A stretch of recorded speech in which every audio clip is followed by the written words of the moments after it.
Hello, YouTube. How's everybody doing today? I'm doing great because I am done with my workday. I'm here with you guys, and we are about to get back into the game that I've been thinking about since I played it for the very first time on Monday's stream. Missed you guys yesterday, but I had a puppy who needed his senior vet annual checkup. And so that had to happen. But all right, enough of me blabbing. Let's get into the game. Where is my mouse? There it is.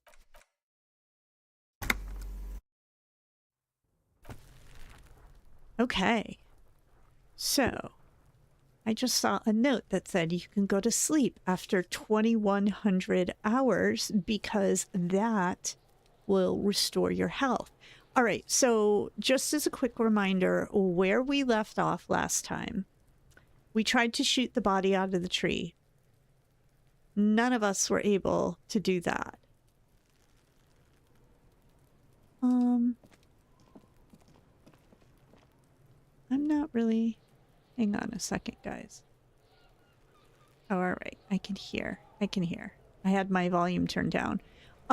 So we were going to go to the union boss and see if any of his dudes could help us. But Kim was warning us that the problem with that plan is we are now going to owe that guy.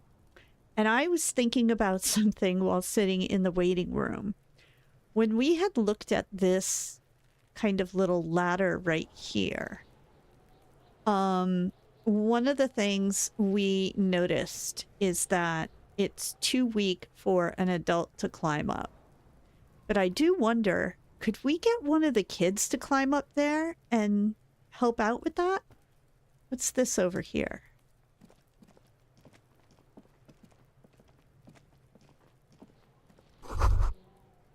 The letter R wears a crown.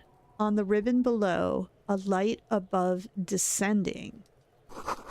This is the logo of the municipality of Revachol. Okay. Why are we not hearing these kids talking? Can't you see I'm throwing rocks? There they are. Okay. I'm wondering if we talk to them for a little while, can we try to get them to go up there and cut down this body? The fuck are you talking about? Okay. He's calling us Kuno. He says we're fucking each other. No. Alright, entertain the Kuno. Show me what you got. What you got there? What you got, huh? Show me what you got. Oh boy. These kids are strung out, and I wish they weren't, so this could be a little less painful. Irregular speech patterns. Overconfidence. Could this kid be on drugs? This warrants further investigation into this Kuno. So what I'll say is I feel like we already established in our last stream that these kids are on drugs just because of the fact of his eyes are dilated. All right, where do we want to start? About the crime scene. You kids often play in this yard? Right, pig.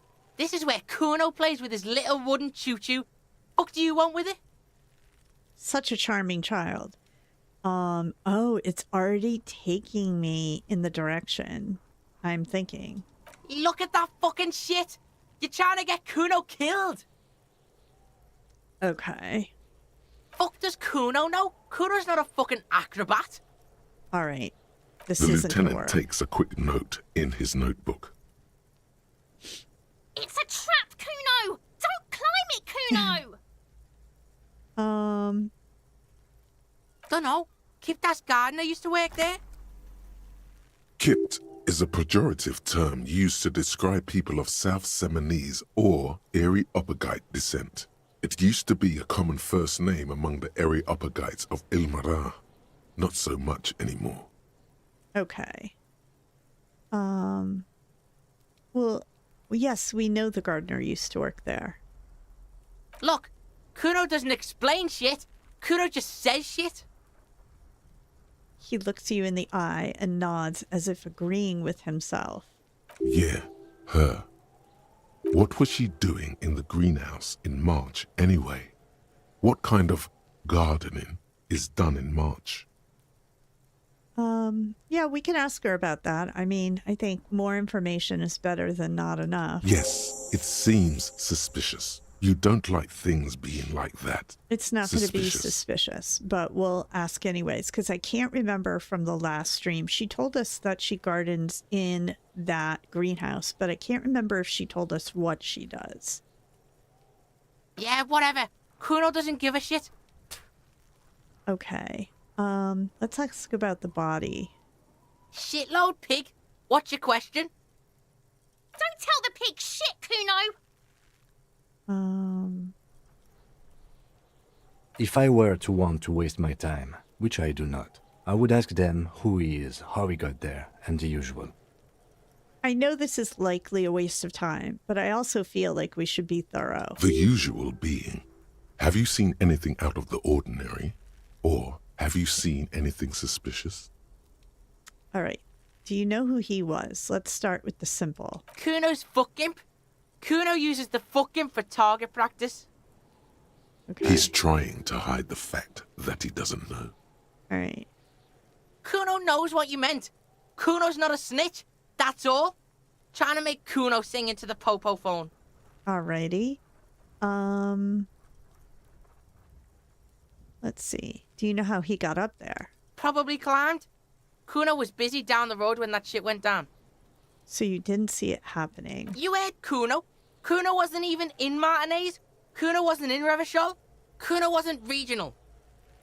Okay. Where did you go then? I don't know. Some fucking Oh, he's lying. Okay. Mesk or I don't know. Some other place. Night City. Kuno was in fucking Night City.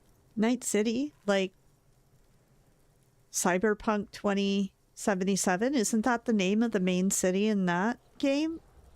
Are the developers like linked up in some way? There is no Night City anywhere.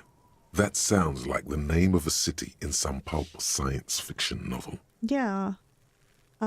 Okay. Yeah. About the Kuno dead didn't body. smoke him if that's what you mean.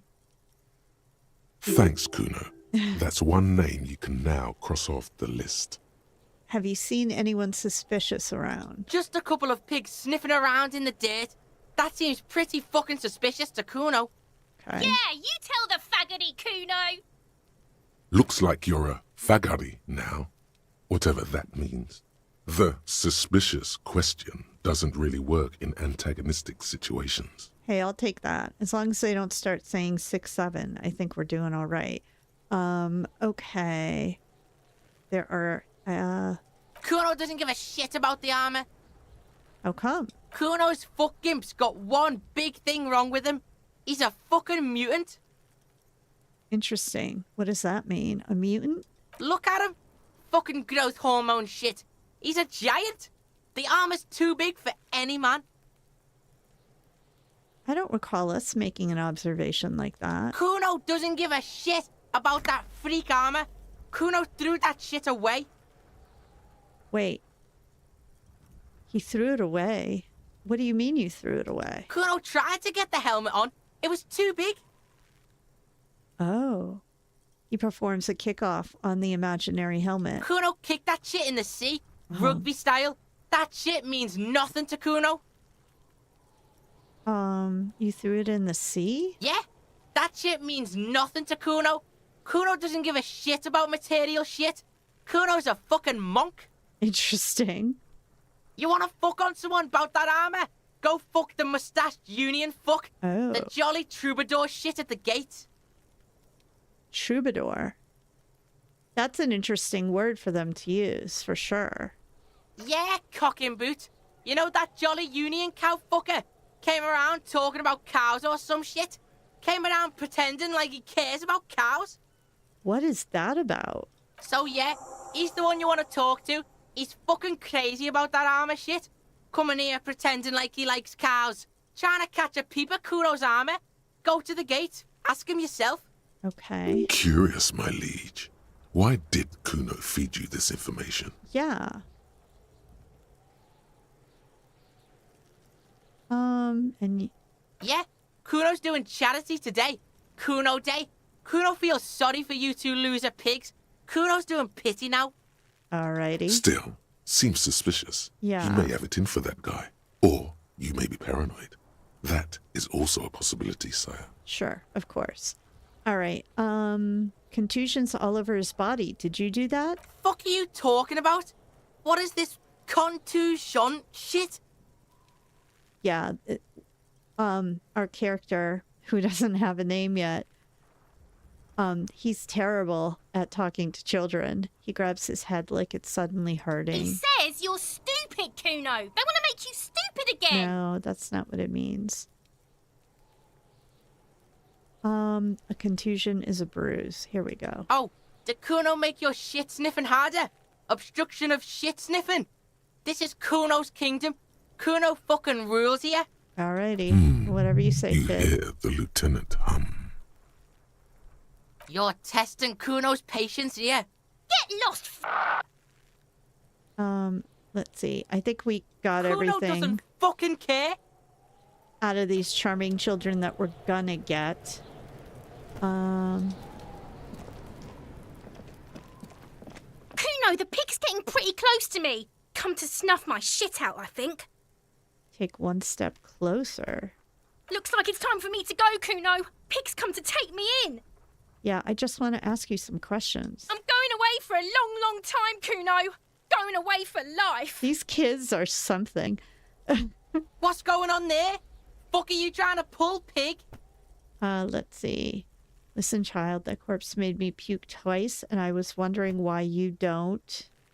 What are those strange words you use, girl? Hey, kid, child, converse with me.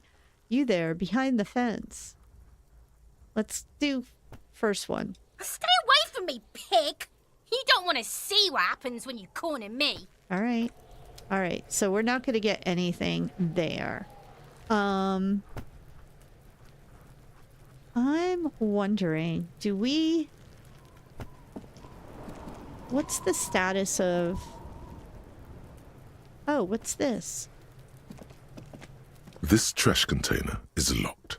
The sliding lid has a padlock that says, whirling in rags. There's something in there, not necessarily connected to the case, but still. Okay. Why am I looking at you, trash container? You're just a trash container. Why would he talk to that thing? Is there anything else we're missing? What about this over here? Is there a way to get there? No. We'd have to go around. Can we go around in some way? I didn't have my hands right. Hang on a second, guys. Oh, why is it getting so foggy?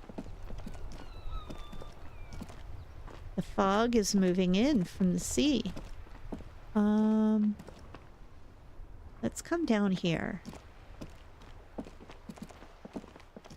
I don't want to really move on to, like, the docks. Oh, there's somebody up here that we haven't talked to. Until I know that, like, we've kind of finished as much as we can in this area. Hello, sir. Step right in. The store is open. Okay. Are you interested in a new and exciting book? I would be. Let's see, what kind of store is this anyways? Is it okay if I ask you some questions? Not really. Let's ask some questions. Okay, sir. I'll try to answer any questions you have. I hope they're about books. Okay, let's start with yes. What is your name? My name is Annette, sir. My mum, her name is Plaisance. She owns the store.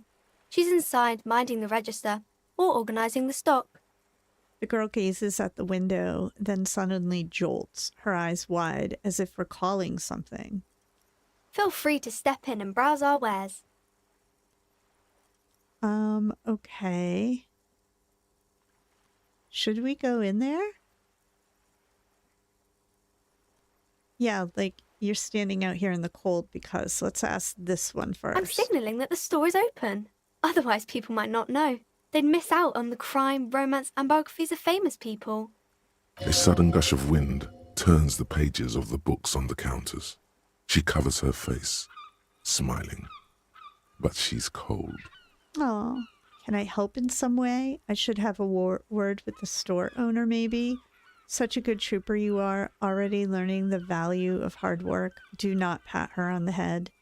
I could help by brutally dismantling the free market. Let's ask if we can help in some way. Kind of you to offer, sir. She doesn't know what else to say. What could you do to help her anyway? I could have a word with the store owner, maybe. Yeah, let's tell her. Let's see if we can go in there and talk to the store owner. Oh, no, sir. I'm happy to help Mum by luring in customers. Besides, I have some hot juice in my vacuum bottle to keep warm. Okay, shouldn't you be at school or something? What is this crime business? What is romance? Who are these famous people? Yeah, I think we're done there. Can we go in? We can. Ooh. Very cool. Let's look around. And then talk to the lady. Gift books and molten candy. Oh, I'd like it in here. Old sports magazines tucked away in a dark corner.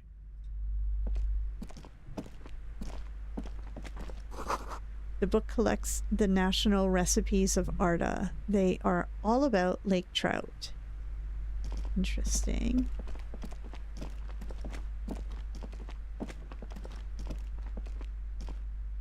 It's funny how I feel partially guilty for taking my time when I know there's a body in that alley, but a quaint picture book brochure, very colorful. It's a tomb of fascist magic, rather candid.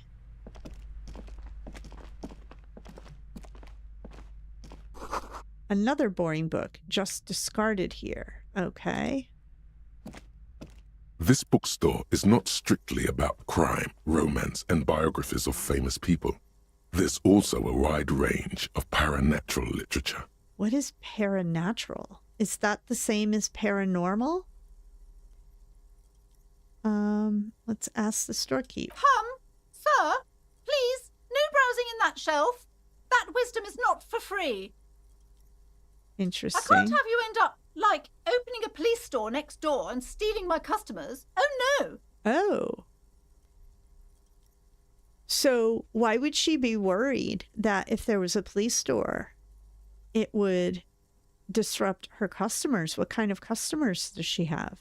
Amidst the various books, you find one written by someone named Matthias W. Dundas. It's about wholeness, unity, balance. Okay. These three things are very important to the working class mind. Wholeness, unity, and balance? Okay. The point of the book, and many others on this shelf, is to give people medicinal advice in situations where they don't have access to paid health services. I see. I was going to say, I grew up in a very modest blue-collar household. My parents weren't worried about wholeness, unity, and balance. They were worried about the balance of their checkbook and paying their bills and stuff like that. So, hang on a second.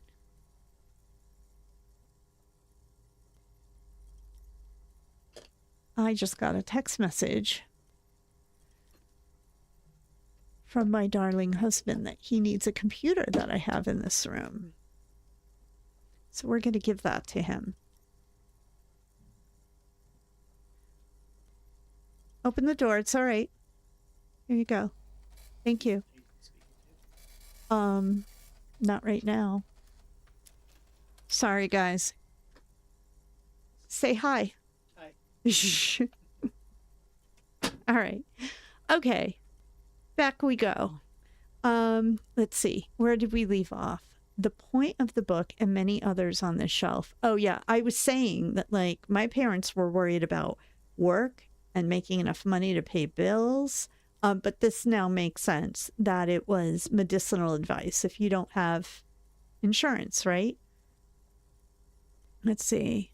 How does that work? It serves platitudes, while also telling everyone that traditional medicine, the kind people don't have access to and which costs more than this book, is garbage and would only give you cancer anyway, without even curing your cold or anything.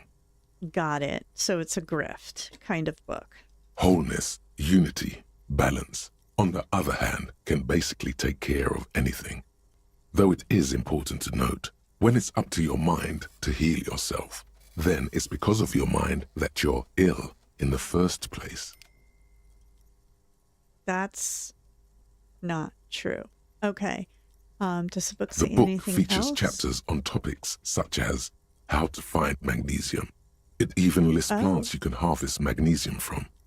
How to continue drinking if you're an alcoholic who has destroyed his liver. Oh, no. And there's even a chapter on the ancient Seraise tradition of using duck gallbladder preservatives to treat and prevent sexually transmitted diseases. Pre and post factum apply. Nothing worth buying. This is just mundane garbage. What's even paranatural about this? Find something truly otherworldly?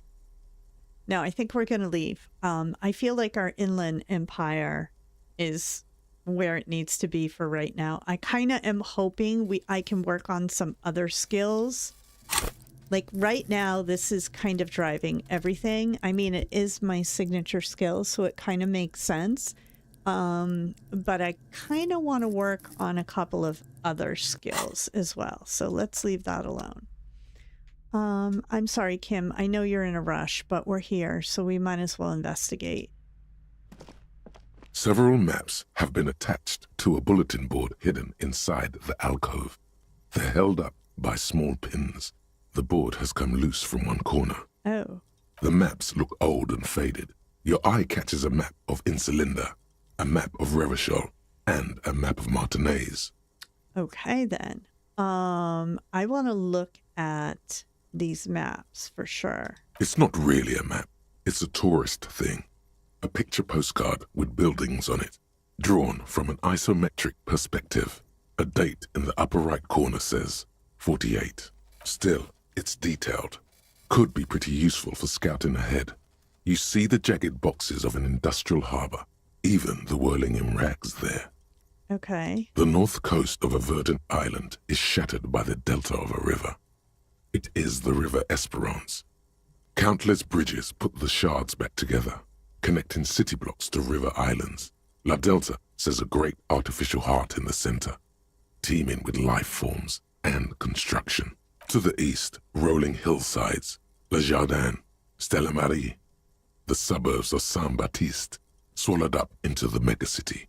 They sound rich to you. This is Revachol East. And west of the river? Hudon. It's somewhere to live. Not bad. Then there's Jamrock. It's bad. People shouldn't live there, but they do. Then Forberg. It's almost as bad and much larger. Then Coal City. It's the worst. And Martinaise? It's so small you can't even see it on the map. No, wait. There it is. North of Jamrock. The strip of coast next to the Greater Revachol Industrial Harbour. It looks downright despondent. It's almost Coal City, to be honest. Okay. No, this is somewhere to be.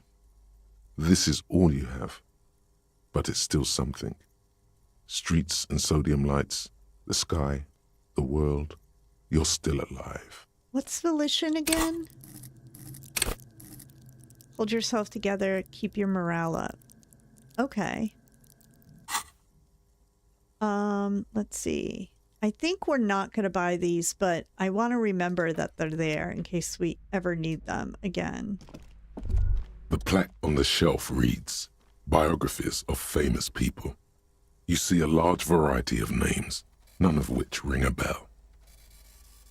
Browsing through all the books with all their names makes your head spin. None of these seem important or relevant. Okay. It's all just vapid egoism. Got it. Suddenly, a particularly odd title catches your eye.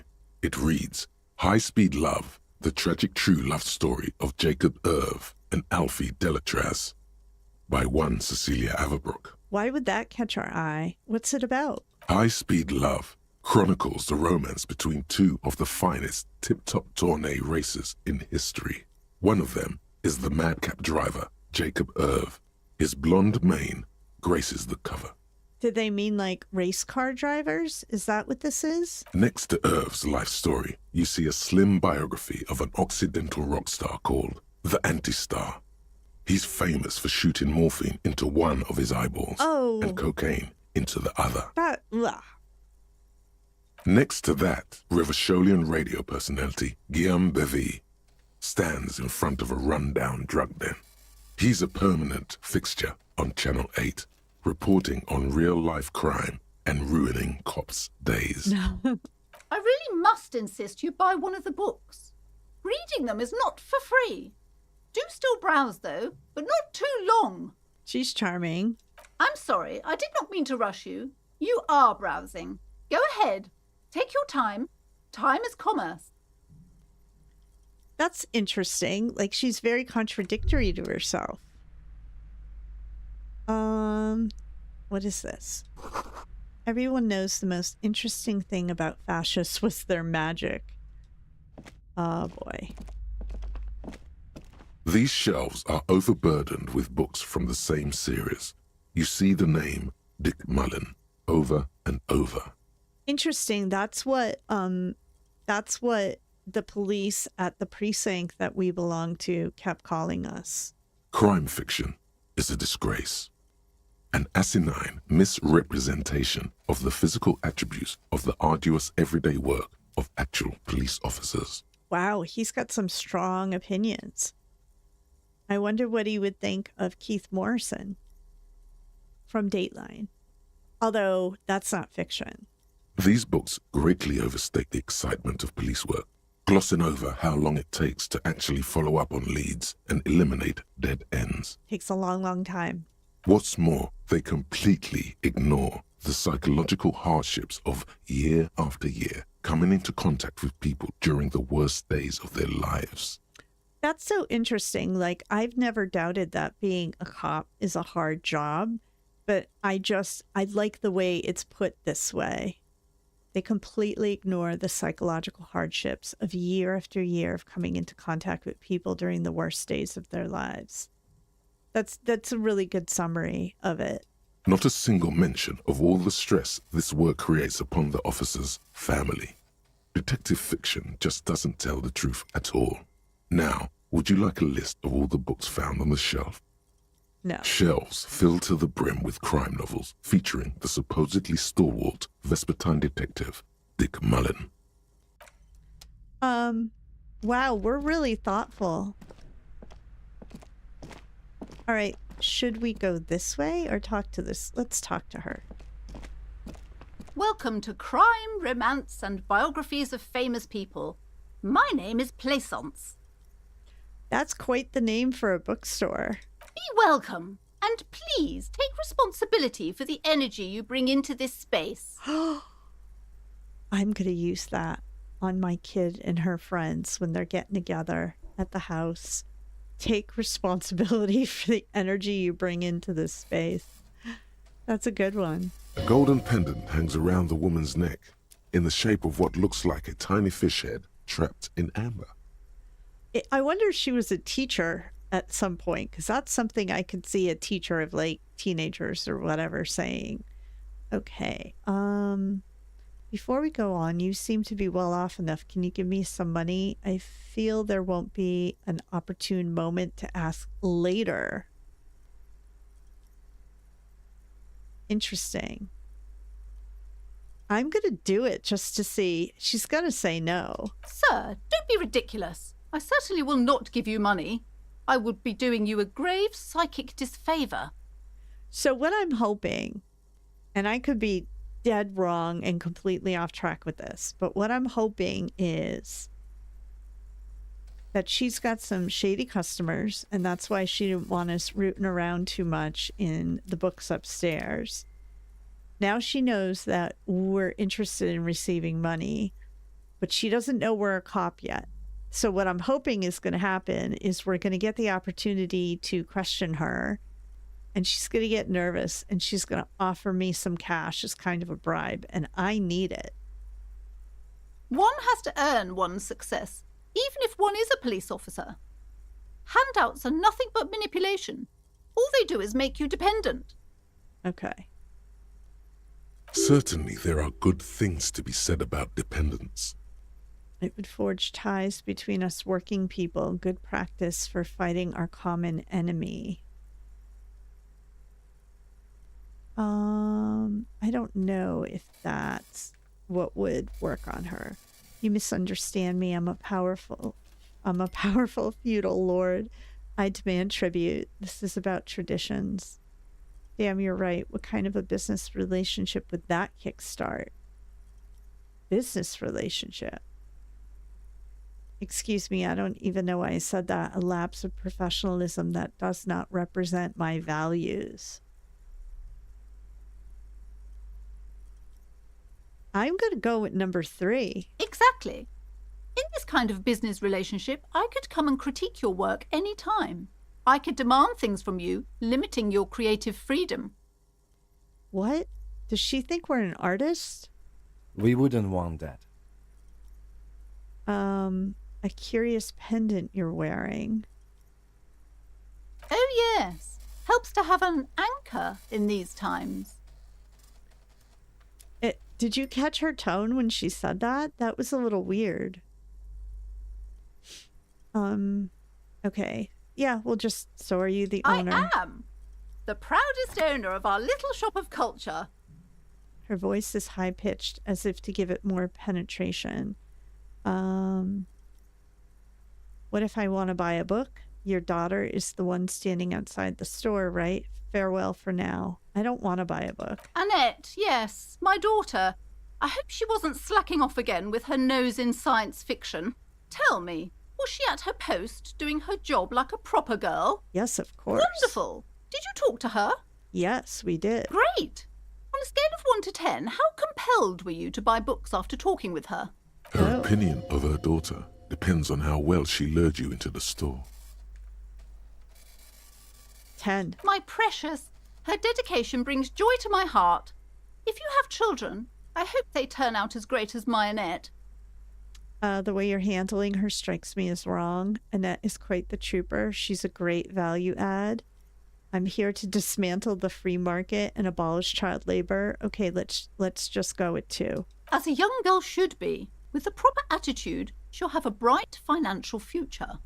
Okay, let's change the The woman subject. before you scans the store, her shoulders rigid and tense. Every now and then, she nudges her glasses.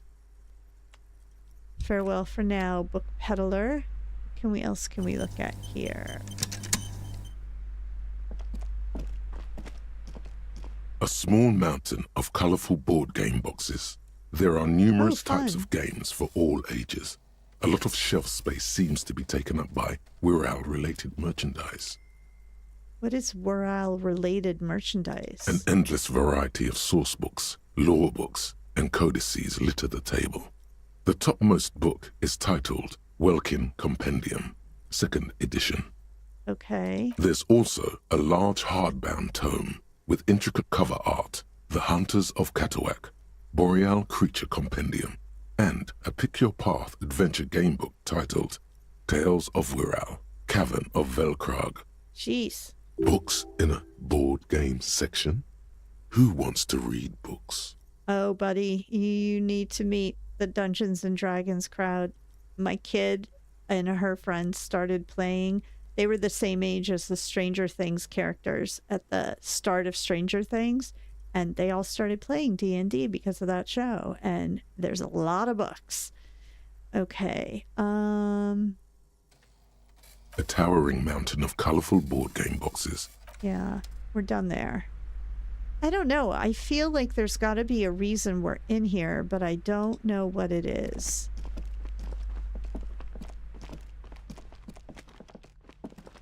Maybe it's You just see part of the a set world of tattered to curtains discover. blocking the way to another room. A strange cage-like trinket dangles from the curtains. Interesting. Excuse me, officer. The back room is strictly for employees only. Examine the trinket. You see some kind of charm, an irregular polyhedron assembled from bones, sticks, and straw. Inside, a disturbing fish head with empty eye sockets stares at you. Interesting. This is a traditional Seminese ward, meant to provide protection against ill luck, bad dreams, curses, and other supernatural scourges. And who are the Inhabitants Seminese? of Ile de Fantôme, the Seminine Islands down south. Isn't that where those horrific little children said the gardener was from, that area? Aside from poking at it suspiciously, there is nothing else to do with the fishhead charm at this time. The curtains remain shut before you. Should we ask or should we just pull the curtains open? I say we pull them open. Just as you're about to pull apart the curtains, the petrified voice of the shop owner cries out once more. Sir, don't touch that. I told you it's off limits for the customers. Her hand has closed around her pendant, her fingers nervously playing with the talisman. Why is she so nervous? Parapsychologically speaking, we're done if you decide to open them. I won't be held responsible for the consequences. It's too dangerous. She looks away, mumbling. Why is everyone always messing with the curtains? Why can't they just buy books like normal people? Okay, so maybe she isn't suspicious. Ma'am, this is different. I'm a police officer. I need to get in there. But I sense this place calling for me. I must investigate beyond the threshold. I don't care. You can't stop me. I'll open them. Or, all right, I'll think about it for a while. I really want to try number 2. I mean, number 1 is the logical answer. That's what I was thinking as she was asking me. I don't know. This game has me so curious that, like, as much as I want to follow the right steps to complete all the tasks, there's a part of me that just wants to keep veering off the path. I don't care. You can't stop me. I'll open them.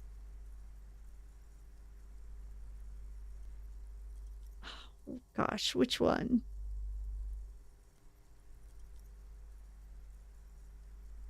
What would an actual detective do? He would say this. Why? It's not like anyone was killed there.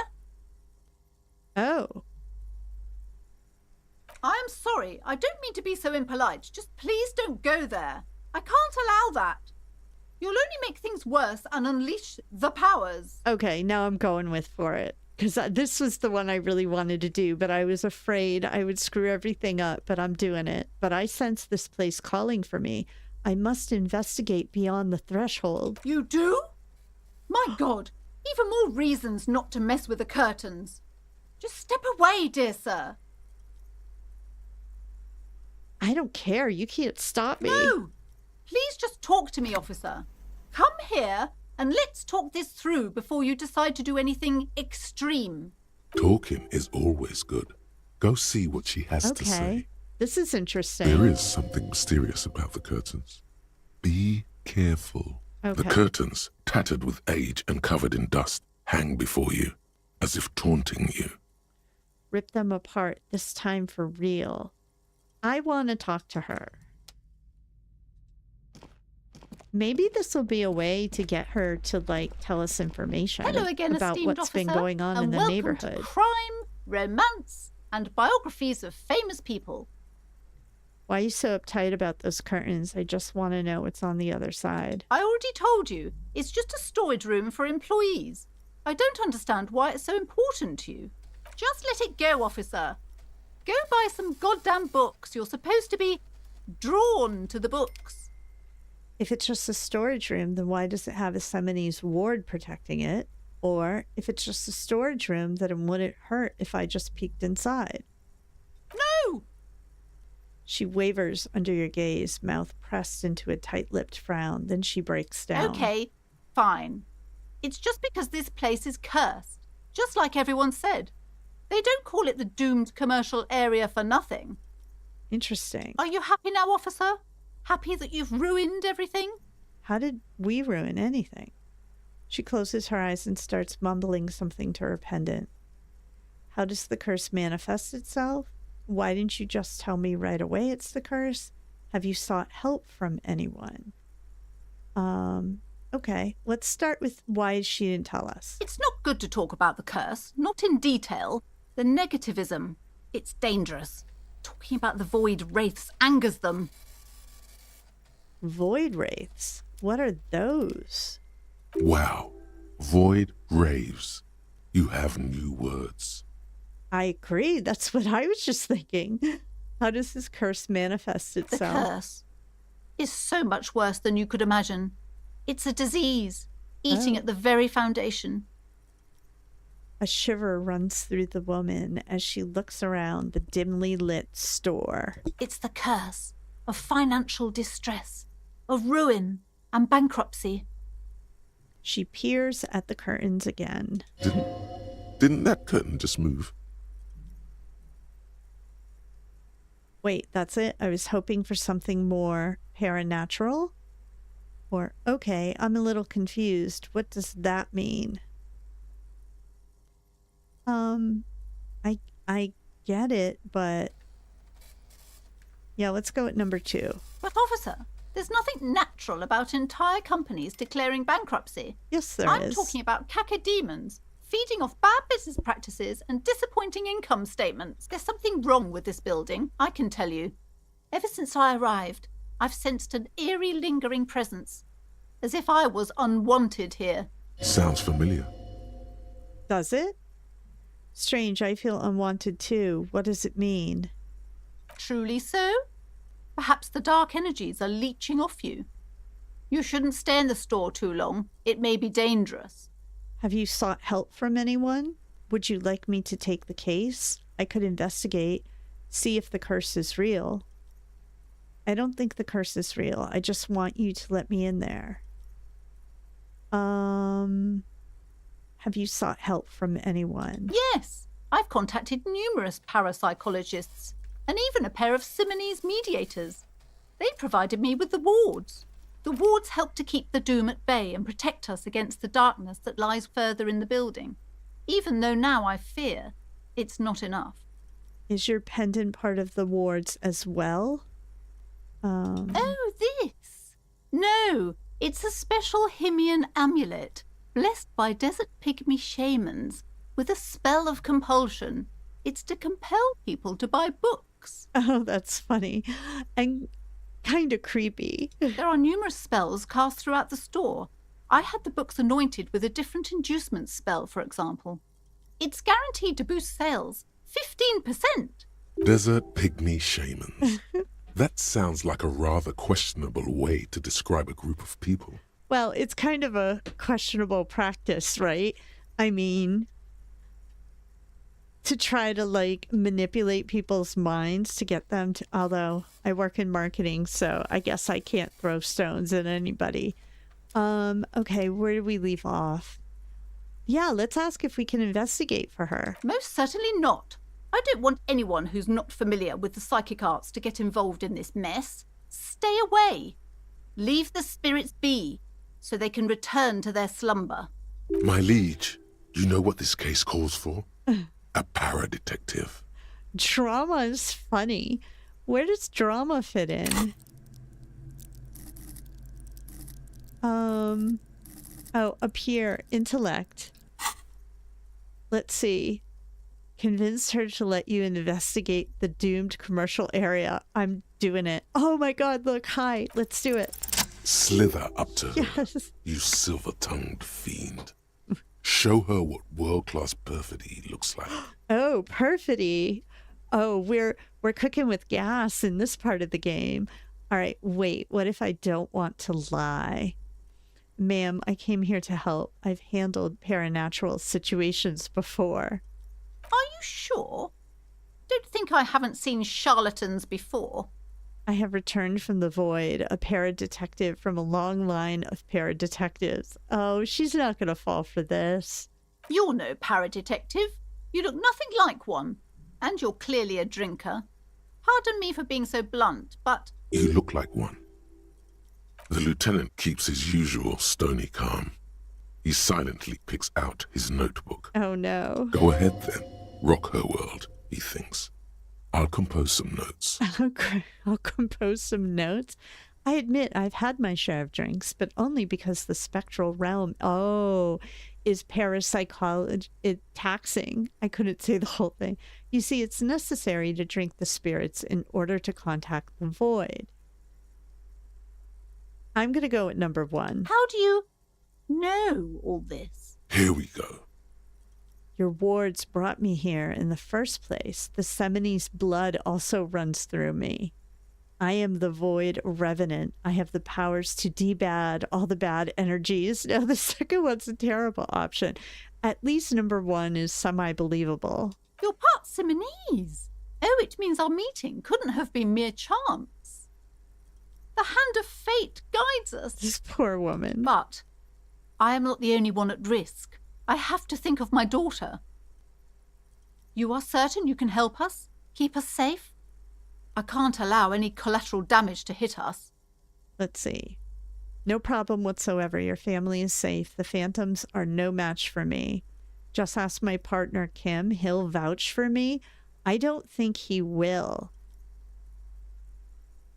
Damn it. This one's hard. I thought we were on a roll here, but the reality is I'm really curious about number 2 and what Kim actually would do. I think I know, but I could be wrong.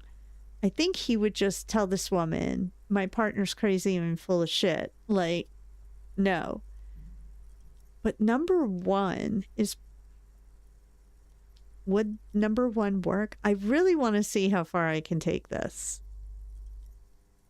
I'm going to go with 1 because I'm afraid Kim would ruin it for us because he's such an honest and decent person. If you promise, good officer, then you might be our last hope. Do you swear it? Actually, I'm not really feeling the vibe anymore. The psychic force has left me, or on my honor. Oh, do we want to lie to this poor woman?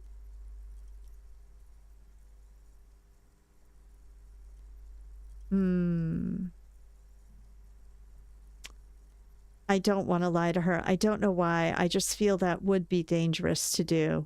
Come now. Enough with your jokes. No backing down anymore. Do I have your word? Oh no, if we boxed ourselves into a corner, we're going to have to figure this out for her. Thank you, sir. There's one more thing I haven't told you about yet. The entity. The entity? Do not act surprised. You know of these things, sire. She wants to tell me, so I'm just going to straight up ask her. Yes, a malignant entity that lives inside the chimney. It takes the form of a woman. A witch, most likely. She or it must be connected to the curse somehow. Okay. Chimneys aren't big enough for that? Chimney, the passage between heaven and hell, of course. Yes, that chimney is part of the building's central furnace, and it's enormous. She has barricaded herself behind some metal security curtains. God knows what she's doing there. What if we start out this game with his life being in ruins and him being a mess? And through the course of this case with Kim, we help Kim so that the case and Kim are successful. And then we realize our true calling is to be a paradetective. And we go on into this wild woo-woo world where we just have a blast and everything's great. What if? What if that happens? Some unnatural magic, I assume. You should go find the entity and ask what happened to all the companies in the building. What is the source of this curse? Here's the key to the warded door behind the curtains. Take it. Oh, and please do return to me after you've looked round.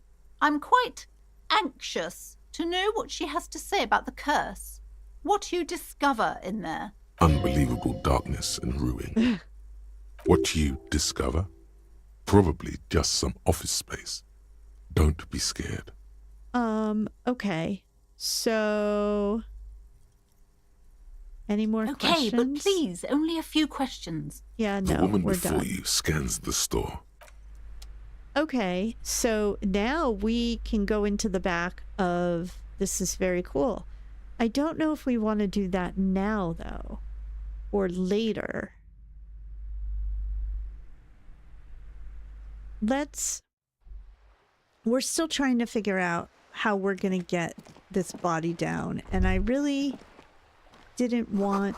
The book is titled Man. Okay, we saw that before. Let's talk to Kim. Yes?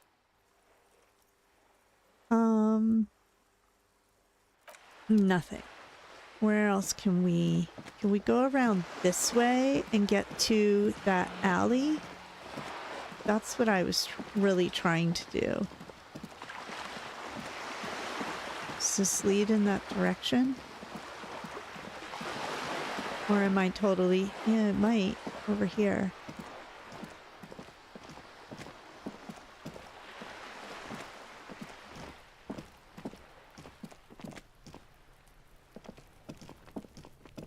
It does. Okay, cool. What's this? Magnesium and money. Cool. We need money. What's over here? What's that noise down there?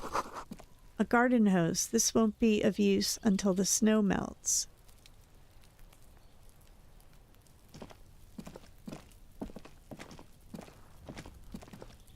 It's been a week and now they show up? Chairs and tables eaten by rain and rot. Maybe these guys would help us get it down. There must be another way into the building. That was really loud. A balcony with a view to the yard and the Can't get hanging. involved in this.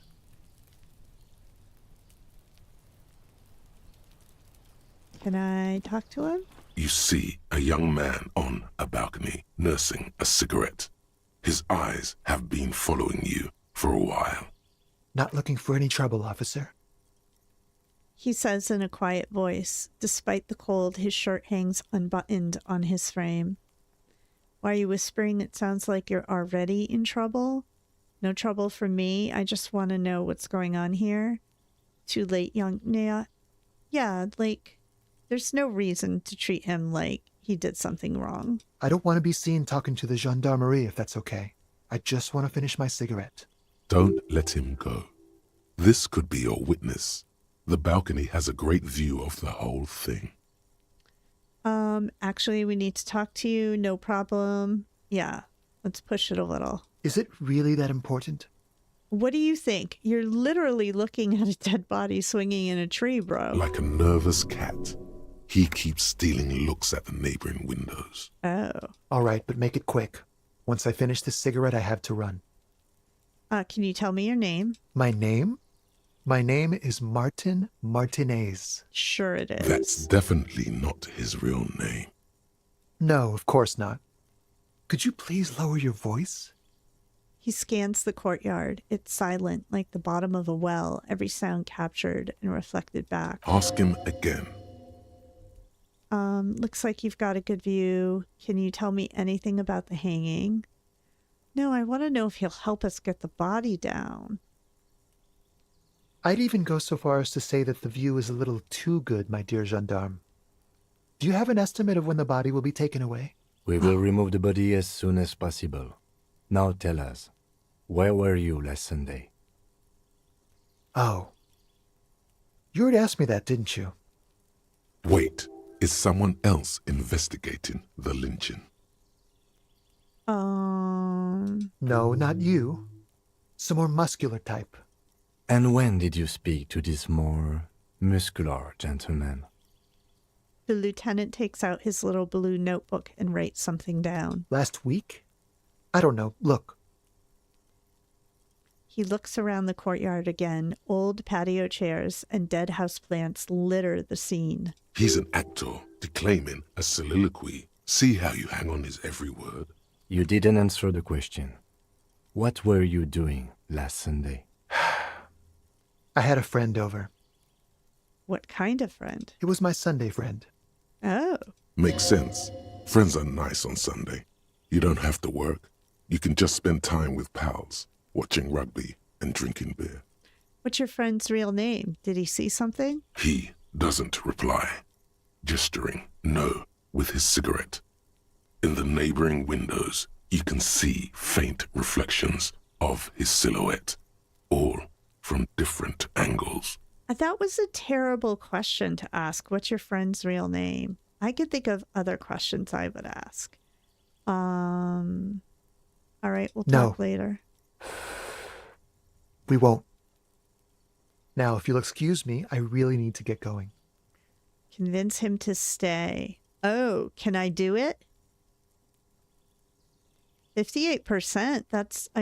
It could be worse. I'm going to go for it. This isn't the place or time for questions. Who knows who might be watching from the distance, hidden behind the curtains. Got it. Hey, listen, I am just trying to make things okay again. Can we meet again somewhere else? For a moment, the man on the balcony seems almost vulnerable. Something moves in the depths of his feline eyes, compassion and a hint of understanding. I am sorry, but I really don't have the information you're looking for. His voice is soft and deliberate. With a flick of his wrist, he sends the cigarette butt sailing over the rail. But, hold on, what's that? For a split second, his hand lingers, as though gesturing towards a stone placed right next to the front door. Oh. It's a sign. Good luck with the investigation. That's good. Okay.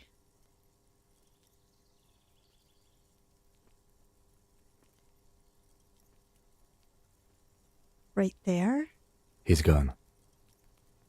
The lieutenant puts away his notebook and turns to you. We should ran after him, see where he went. No, I don't want to say that. No point in running. Tenements like these often have multiple exits. If he doesn't want to talk to us, then he'll know how to hide himself. So we just give up? You're right, he probably didn't have anything important to say. No, that's not He true. could be a witness. Him or his Sunday friend. Either way, we need to look into that muscular type who's asking about our case. He did leave us a sign. Did you see that? Yeah. He wanted to draw our attention to that stone right over there. The lieutenant nods towards a small rock on a soggy patch of grass. If we find a way inside the building, we can ask around for his apartment. Great, let's do that. Okay, right here. There it is. A stone, like any other, lying in a whirl of sleet and mud. Maybe there's something under it. Turn it over. There's a key beneath it, rusty from the dirt.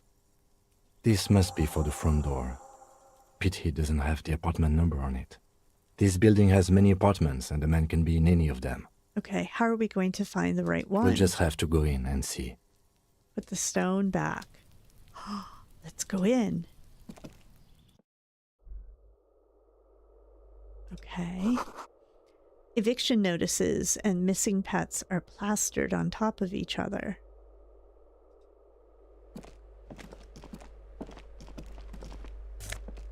Take all. What is this? Flip up glasses? Sure. This box is filled with cleaning chemicals, smells of laundry detergent.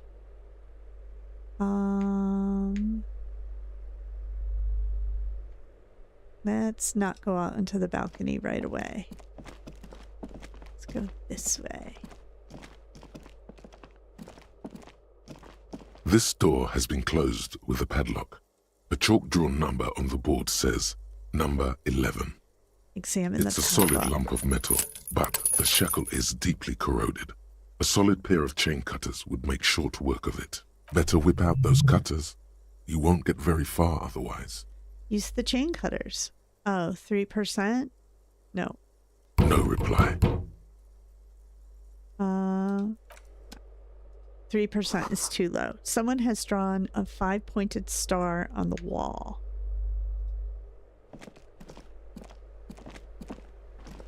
You hear someone walking around inside, rearranging the furniture. The number on the panel says 10. The walking stops abruptly, but no one comes to the door. You can feel tension on the other side. A poor communard, from the looks of it. The room is barely bigger than a closet. Who is this? Demands a female voice, wary and tense. This is the police. Open up. Do I have to open the door?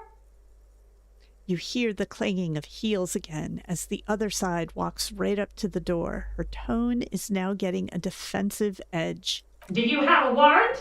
I'm not obligated to open the door if you don't have a warrant. Let's go. We don't have a reason to get inside that apartment. It's generally easier to do things if you have literally any reason.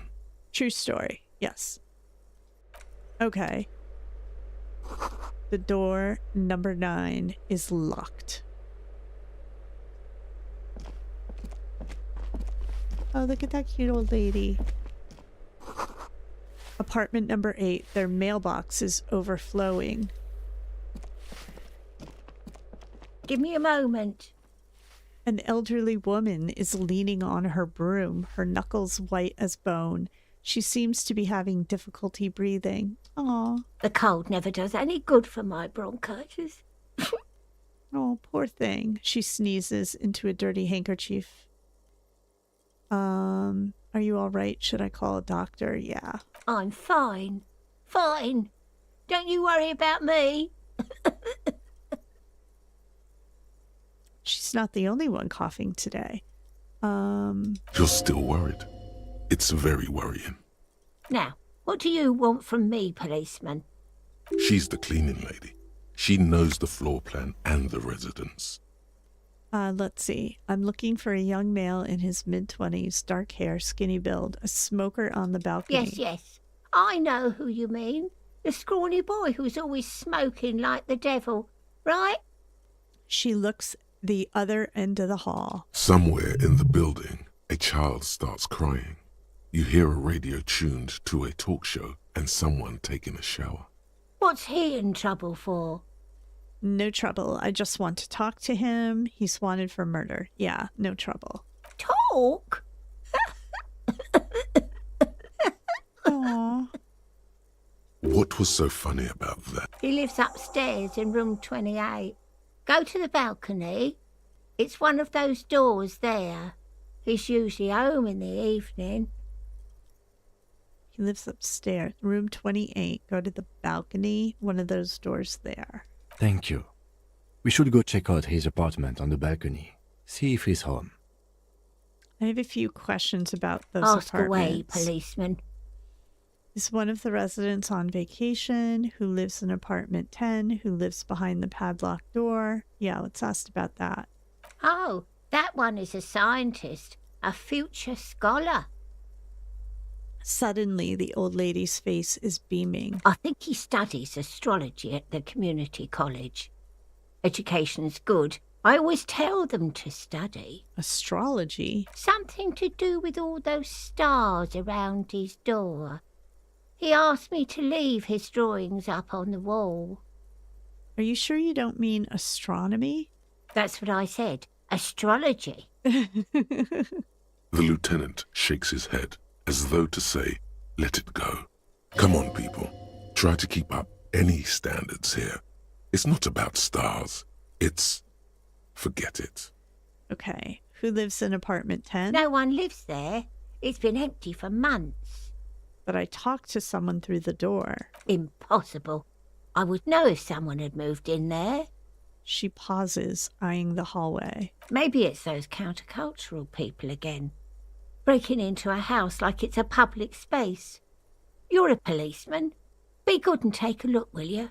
Sure, I'll go see what I can find. The police has better things to do. I think we should go check it out, because you never know. They could be involved in whatever the heck we're now involved in. Great. Young people. They're worse than rats. You know, always littering the hallways with trinkets and empty beer cans. Is one of the residents on vacation? Their mailbox is overflowing. People come and go. I don't keep an eye on everyone. Okay. They probably just moved or died, hopefully somewhere else. Yeah. That's all things. She mumbles some kind of a response, then hacks something into her handkerchief. Aww. I have to ask her who she is. I'm no one. Just an old woman who cleans these hallways. You are someone, lady. Do you live here? If you can call it living. I have a little room upstairs right next to the coal room. That's why her lungs are like that. It's barely bigger than a closet. But I don't complain, no. I have my bed and my aching bones to keep me company. And that's all I need from this world. Aw. She hasn't spoken to anyone for a while. Even her sentences feel rusty. I'm glad we asked her about who she was. The graffiti says a firing squad for the rich. What's over here? A note reads, foreclosed by Martinaise Realty Associates. All right, let's go back this way. We run. Oh, what's this? Take all. Yes, we need all the money we can get. What's here? Take all. Postcard. Boogie Street, 46. Sure, why not? We already tried those doors. Oh. That isn't just a five-pointed star. It's an inverted white pentagram cradled in a wreath of antlers. The iconography of communism, in other words. Oh, look out, Kim. There are communists around here. Inspect the symbol closer. The star and antlers was developed in the 6th decade of the last century and quickly adopted by Mazov and the communards during the revolution. Okay. Even today, half a century after, the star and antlers retains the ability to evoke hope, disappointment, and fear in equal measure. Sounds about right. Why is the star upside down? What's the deal with the antlers? Why white? What does it evoke in me? Nothing at all yet. Right now, it's just meaningless shapes on a wall. Okay. There we go. And let's go this way. Anything? I want to go over here. I know we're supposed to go out this balcony, but I want to see all this stuff too. An old shoe rack, boots, sneakers, and old slippers. Apartment 12. A loud rumbling snore comes from within.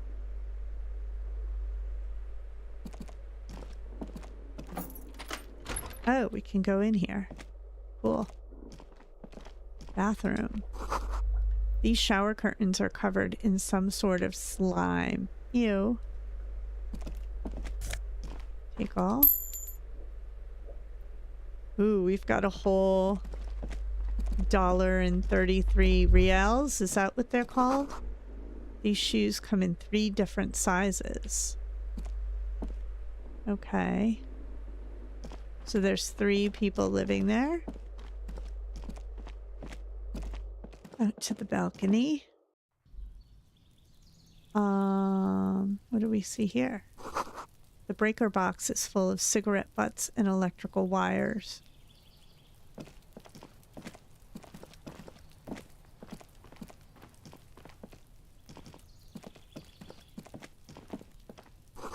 Someone's growing rosemary, thyme, and a cactus. This is the door to apartment 29. Complete silence. Whoever lives here isn't home.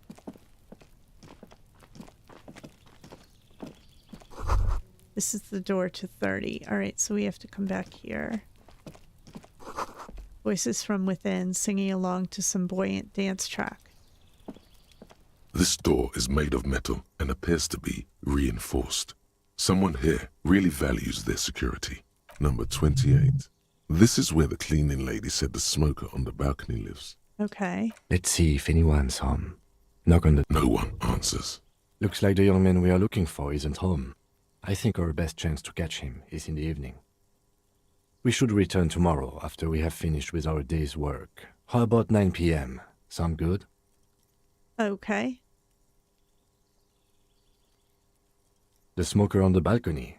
This is why... Oh, Suddenly, okay. he's a little worried about your memory. Don't worry. It's mostly all Yep. still here. You Sounds can good. remember things. Tomorrow, 9 p.m. You got Tomorrow, 9 p.m., right here. Apartment number 28. Good, let's go. damn. Turns out it's quite tricky finding someone in a big apartment building. Don't worry. You'll get him. Remember, tomorrow. He's probably gone for today. Or he's just sitting in there watching you guys walk around in circles. Let's see. Did we come out through here? Yes, I think so.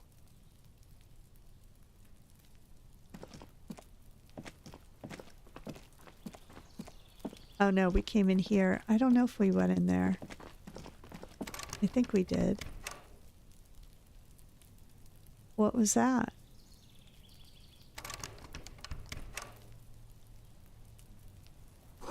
Just a door, nothing for you here right now? Okay. What's up here? Too far away? All right. Did we go in here? I can't remember, so we're gonna check it out. Yes, we did. We came out this door and went up. Yeah. Okay. I think we're done here for right now. Come on, guys. Turn around. This way. I don't get it. Why won't you come out here?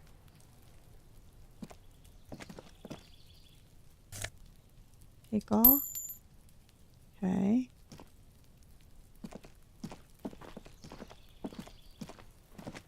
I don't understand why I can't come through here. Oh, I see. I'm up a level. I thought it was all on one level for a second. That confused me. This way is the exit. There we go. A little slow on the uptake there. What do we have over here? Take all. An orange bum hat. Nosafed. 1 health. Okay. Just a closed door, but you look at it suspiciously. These barrels are half full of rainwater. How do I get up here?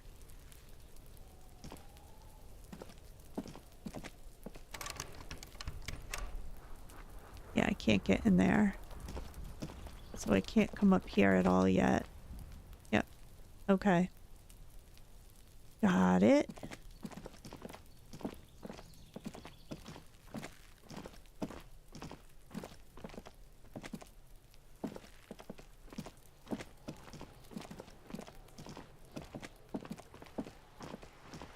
This is a wall on the side of an apartment building. Yeah. Why am I looking at this wall? Okay. That was weird, but okay. And back this way. We're over here already, so we might as well. I mean, it's just a block over. Rue de Saint-Ghislain, roundabout north. Hey! Up here, piggo! Inside, the frame of a motorcycle in repair and the tools used to disassemble it. There's a girl up there. Did she spill the paint? The streets will flow red once more. A great torrent rushing down Rue de Esperance. You wait and see. Okay. An artsy activist, it sounds like. The streets will not flow red with anything. Who are you? I'm Cindy the fucking Skull. What else do you want to know? Date of birth, blood type, the last time I was tested for Hep C. All right. We just want to know your name, little lady. No need to get defensive. Nope. I don't like that. Don't use that tone with me. I am the law. Let's start with your blood type and go from there. Yeah, when were you last tested? Just answer some questions. Okay. Let's give her a little sarcasm back. Go where?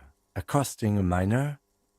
Listen to your partner, pig man. Keep your grubby hooves off little old ladies. Despite the attitude, she puts the brush aside. Oh, is she bothered that we were talking to that sweet old lady? We wouldn't have hurt her. You keep looking off to the side. What are you looking at? What are you doing to the wall? Do you know anything about the recent murder? Let's ask her about the wall first. Can't you tell? I'm painting a beautiful mural, an aereo graffitio visible from low orbit. I haven't really started it yet. I'm waiting for the right words. She studies the wall, suddenly pensive. So you don't know what to write? Why are you so committed to defecating the building? I have an opinion on this. Want to hear it?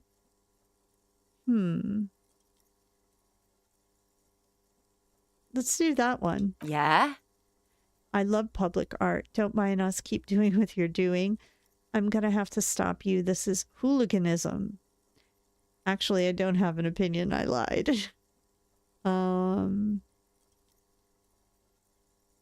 Let's go with I love public art. Thanks. I'm sure the inspiration will come to me now that I have an official RCM stamp of approval. She means the opposite. Okay. You've lessened her desire to deface the building. Oh. Reverse psychology, I guess? Interesting.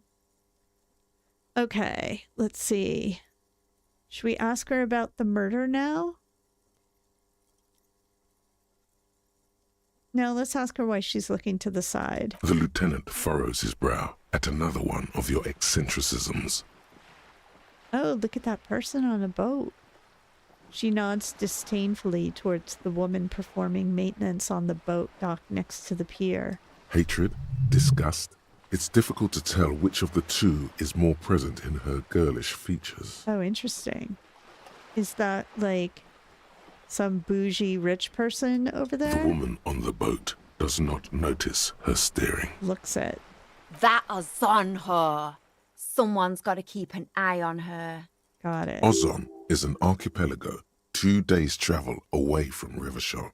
Its moneyed residents, used to posh restaurants and upscale boutiques, rarely have reason to visit Martinaise. Who is she? Probably the Wild Pines rep. We should talk to her. She's a professional negotiator, though. I have the feeling she will be very cooperative while telling us nothing. Got it. You should take the lead. Ask her unexpected questions, you know? Do your thing. Don't be afraid to get a bit wacky. Throwing her off is our best bet. Kim's like, unleash your inner whack job, buddy. Good idea, piggies. Run along now. Fuck her shit up good. Impound that boat while you're at it. I'd like to watch her swim back to Ozon. Okay. I think now we can ask her about the murder. I ain't no snitch, pigstein. Womp womp. Go forth and forage in someone else's shit. No shortage of squealers in these parts. Actually, there is a shortage of people who talk to us in a normal, calm, informative manner. We weren't put on this earth to make your life pleasant, fucko. Okay. Catch you later, Cindy. Watch your back, ungulate. You've got eyes on you. Yeah, I'm sure. Okay, what else can we snoop around and see? What's this? Locked. I don't know why I keep clicking on the white ones knowing from the first time that it means it's locked, but I can't help myself. Okay. What if we do this? Where do we end up? In a different room. Oh, wait. Oh, if we had come out here, I see where we are now. A little slow on the uptake on orientation. Looks like there was more construction here once, decades ago.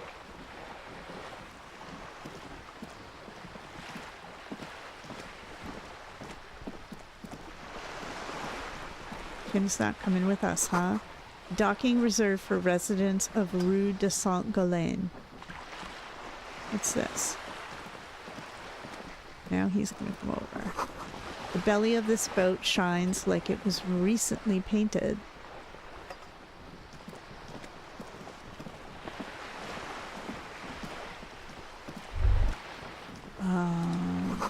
Shadows on the water, green plants under the calm surface. Oh, very poetic. A striking woman leans against the cabin top of her sailing boat, smiling as you approach. Her green raincoat glistens with droplets. A silk scarf is tied around her throat. You know who she reminds me of? I can't think of her name. Sarah Paulson's partner. Holland. What's her last name? I can't think of her last name, but her first name is Holland. But that's who that picture reminds me of. Good afternoon, officers. I'm Joyce. She extends her hand in greeting. Joyce L. Messier. I represent the board of Wild Pines, the owners of the harbour. You gentlemen must be from the RCM. She steps closer and holds out her hand over the railing. Joyce L? What does the L stand for? What exactly is the RCM? I remember hearing it from somewhere. We're not saying that. What gave us away? Shake her hand. Don't shake her hand.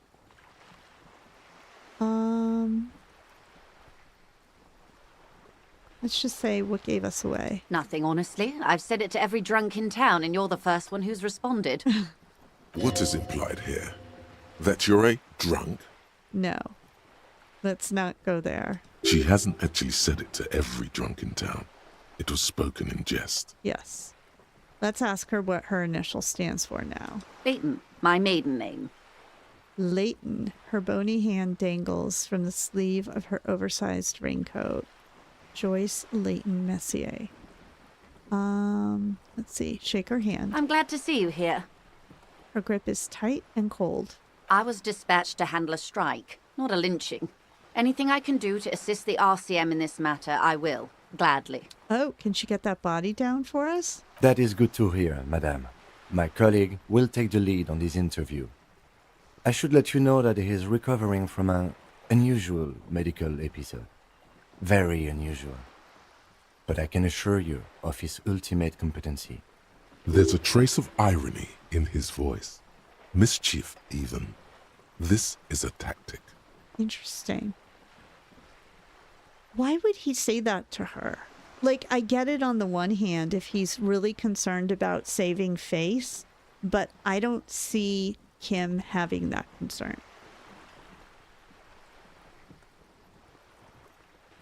How interesting. I wish you a swift recovery. In the meanwhile, you have my full cooperation, and the full cooperation of the Wild Pines group. I mean, Kim made it clear, right? He wants us to kind of unleash our crazy a little bit. But still, there's a part of me that's like, why'd he go that far? Let's see. You're on a boat. Tell me about Wild Pines. What do you do? What can you tell me about this strike?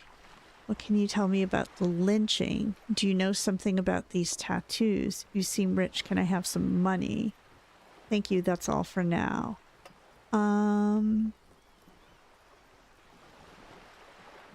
Let's see. So there's two. I want to be able to successfully ask this of her. Why not, right? But there's two paths I could take. I could start by trying to warm her up by asking her about herself and get her comfortable, and then go into more questions about the crime. Or is it better to start with questions about the crime and establish that kind of competency, and then shift to talking about her and then ask for money? I think the second option's the better way. So what can you tell me about the strike? Let's start there. Everything. Right up to, but not including, trade secrets. Oh. What if I want to hear about trade secrets? What is your role in this precisely? I believe the official title is Senior Labour Negotiator. In practice, I'm a grocery clerk. I relay the union's demands to Wild Pines and return with Wild Pines' counteroffer. Got it. And how are the talks going? They're not. That's the problem. The union stopped all negotiations a week ago, after that awful lynching took place. Now they won't even let me into the harbour. There's a 2-meter-20 racist behemoth blocking the gates. So I get that up until this point, it's been positioned that the union is the one that killed the security guard. And I'm just going to sort of assume that that is true. But listening to her talk about how the union stopped negotiations right after the lynching also makes me think that, like, did they really kill the security guard? Like, I'm asking because why did the talk stop? Did it stop because the security guard's a threat, or because the security guard kind of spooked them in some way, right? I think it's the first one. I think that was a threat. But there's a part of me that doesn't want to make too many assumptions about what is actually going on here, because this seems really complicated politically with all these strikes and stuff. Let's see. Tell us more about this behemoth. How were the talks going before the lynching? Let's say I was not making the kind of progress I'd hoped for when I first arrived. Okay. And when did you first arrive? I arrived 3 weeks ago. Yes, in the middle of February. The bay was still partially frozen then. I prefer to do these things on site, like the RCM. All right. But the strike began in December. I wasn't the original negotiator here. I took over after Mr. Gaumont hit a wall with Mr. Clare, the union boss. Okay. Mr. Clare refused to speak with Gaumont despite concessions he'd granted the union in prior negotiations. This isn't the first time the union has gone on strike? Heavens no. There have been 2 prior strikes. Both times the union won significant concessions, including overtime pay and a medical plan. This time their demands are more, I guess you could say, aggressive. Ludicrous even. It's meant. Yeah, so overtime pay and a medical plan, to me, sounds like table stakes of what a job should include. So it sounds like, even though her perspective is that they've gotten a lot up until this point, if you really pay attention to what they got, it's standard for a lot of unionized jobs to have overtime pay and a medical plan. So that's a very deceiving statement.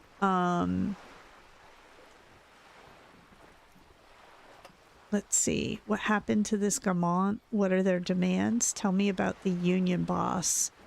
Let's see. Let's find out what happened to him. Mr. Clare told him to... How did he put it? Fuck off, midget.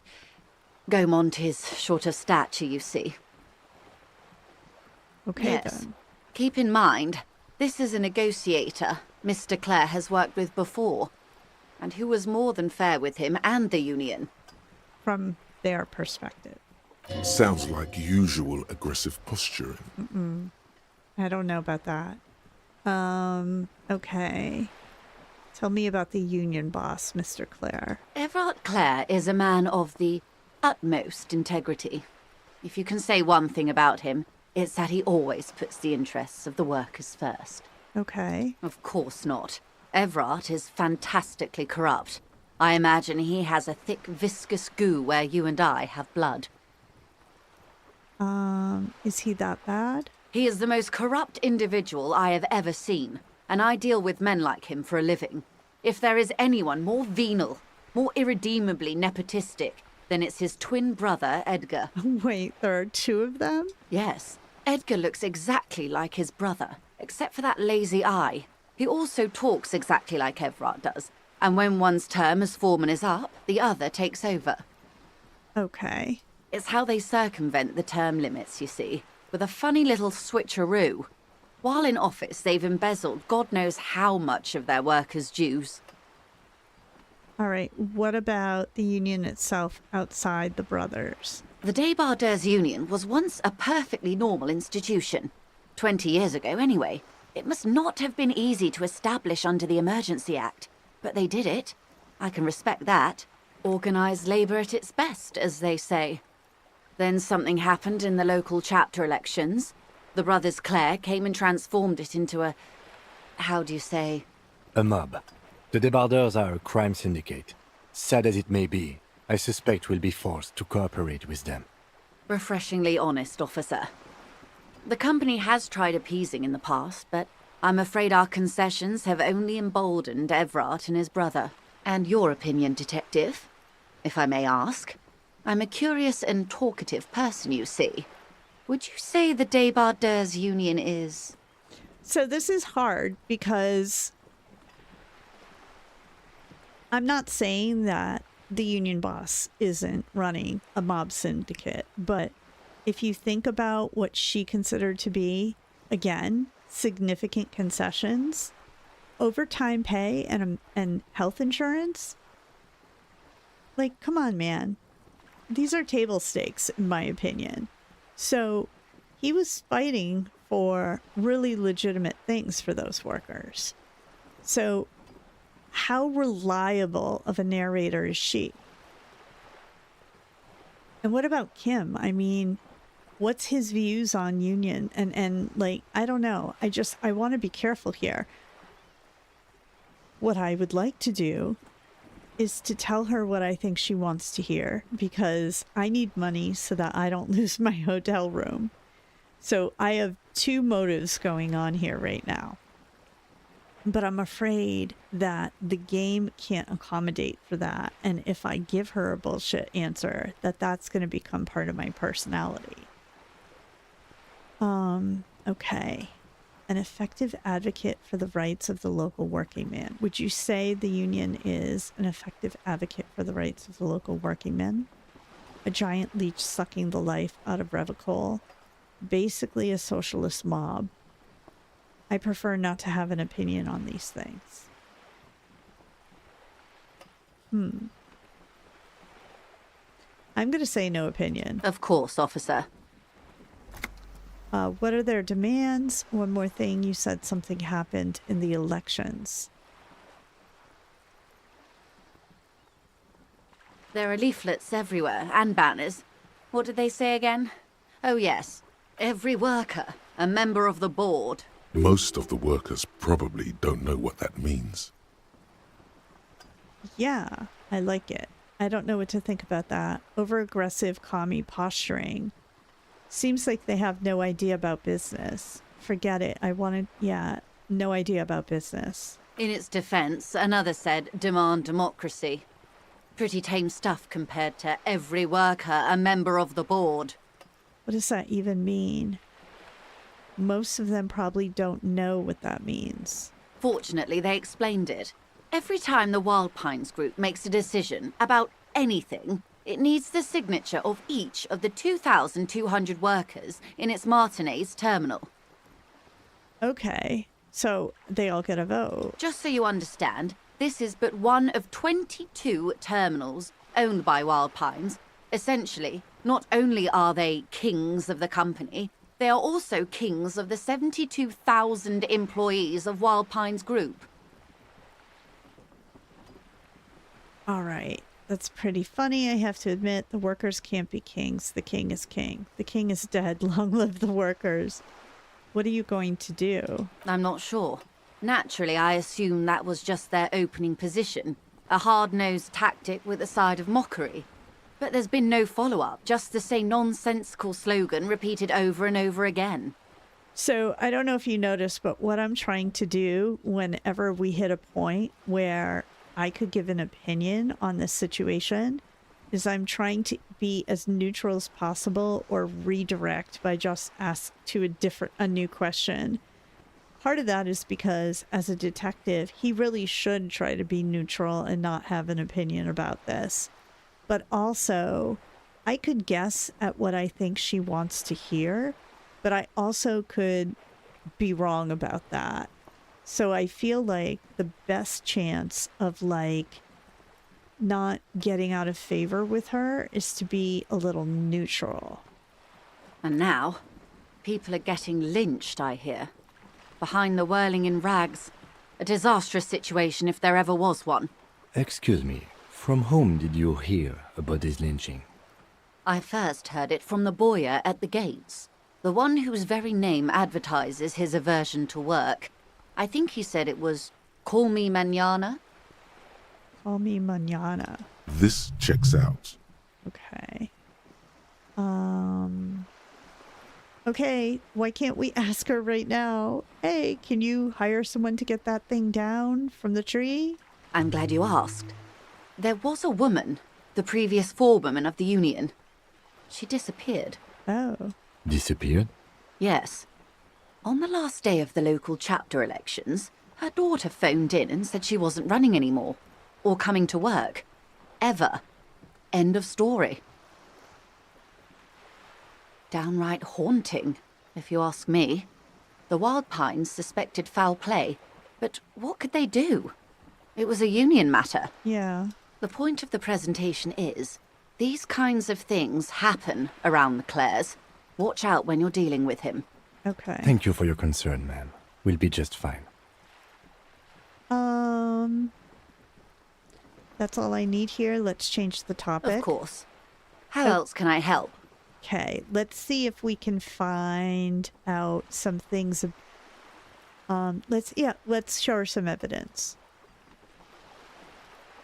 That's the man who was killed. I'm afraid this is a discussion for once we've cleared the lynching question.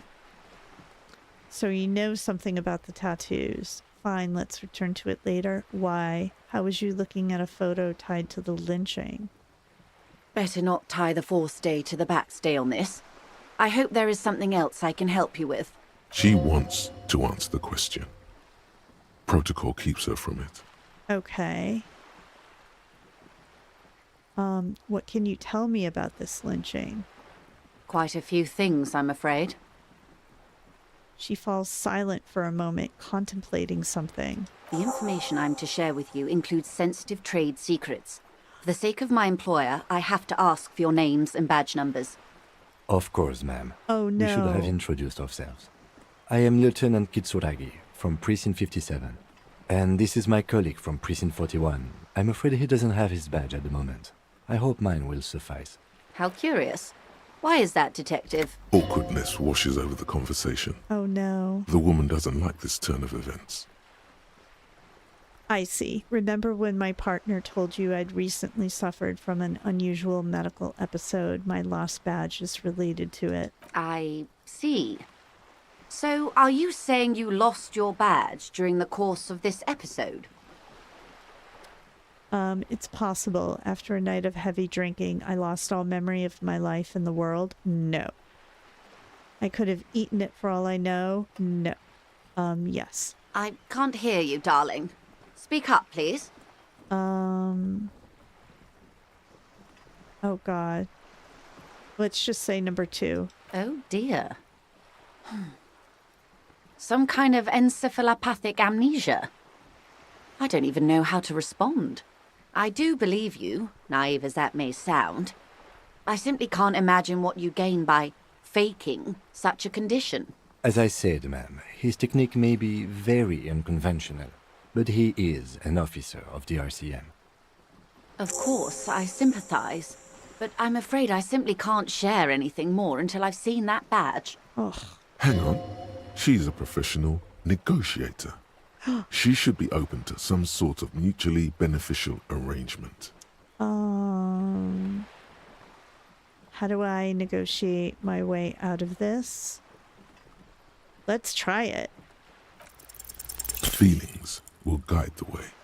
Dang it. But madame, I need to know about this lynching. It's very important to me. It's the case I'm solving. I assure you, it is no small matter for me either. We all share the responsibility for disarming this situation. I hope you have a badge for me as soon as possible. You don't understand. It's not like a side case for me. This is my main thing. You have so much else. I have only this. This is the entirety of my existence? No. Trust me, officer, I am fully committed to resolving this impasse. This isn't some side gig for me. She's silent. The wind flaps the sail above her. This boat, for example, in a home somewhere. I only have this case. Officer. Oh. The carbon fiber hull creaks. I don't remember anything except the slinching. There's only this coast, and this case is what I will be known by. You know, I don't mean to sound cold, but if you want something, you have to give something back. More than just guilt. You're doing it. Despite your own best efforts, you're still getting in. Somehow. I'll be frank with you. If I'm going to break protocol, I need to be able to justify it to my superiors. They're going to want to see something tangible. Okay, The like Union what? is conducting drug trade out of the harbour. It's an open secret in Martinaise. Surely it must not come as a complete surprise to the RCM either. Perhaps it's time to look into it. Okay. Or you can find your badge, which honestly seems like a lost cause.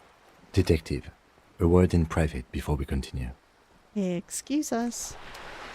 Yes. This is not going quite as I hoped it would, Detective. How did you hope it would go? Honestly, I was expecting you to use your unorthodox technique to keep her off balance and, not volunteer us to be her henchmen.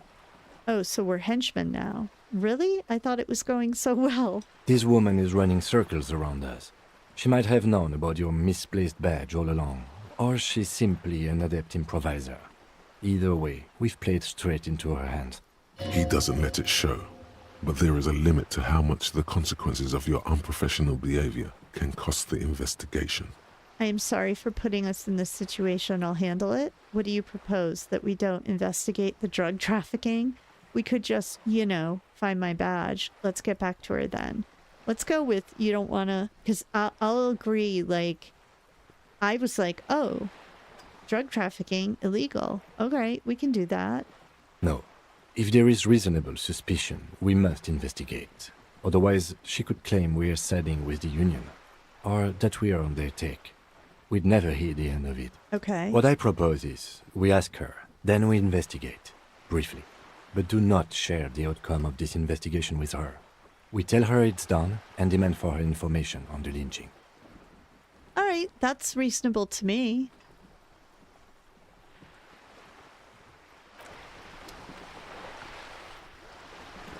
You're back. Good. What can I help you with? Let's see. Okay, tell me about this alleged drug trafficking. It's quite straightforward. Someone is using Terminal B to smuggle raw ingredients from the Samaran Isola into Revachol with the Union's blessing.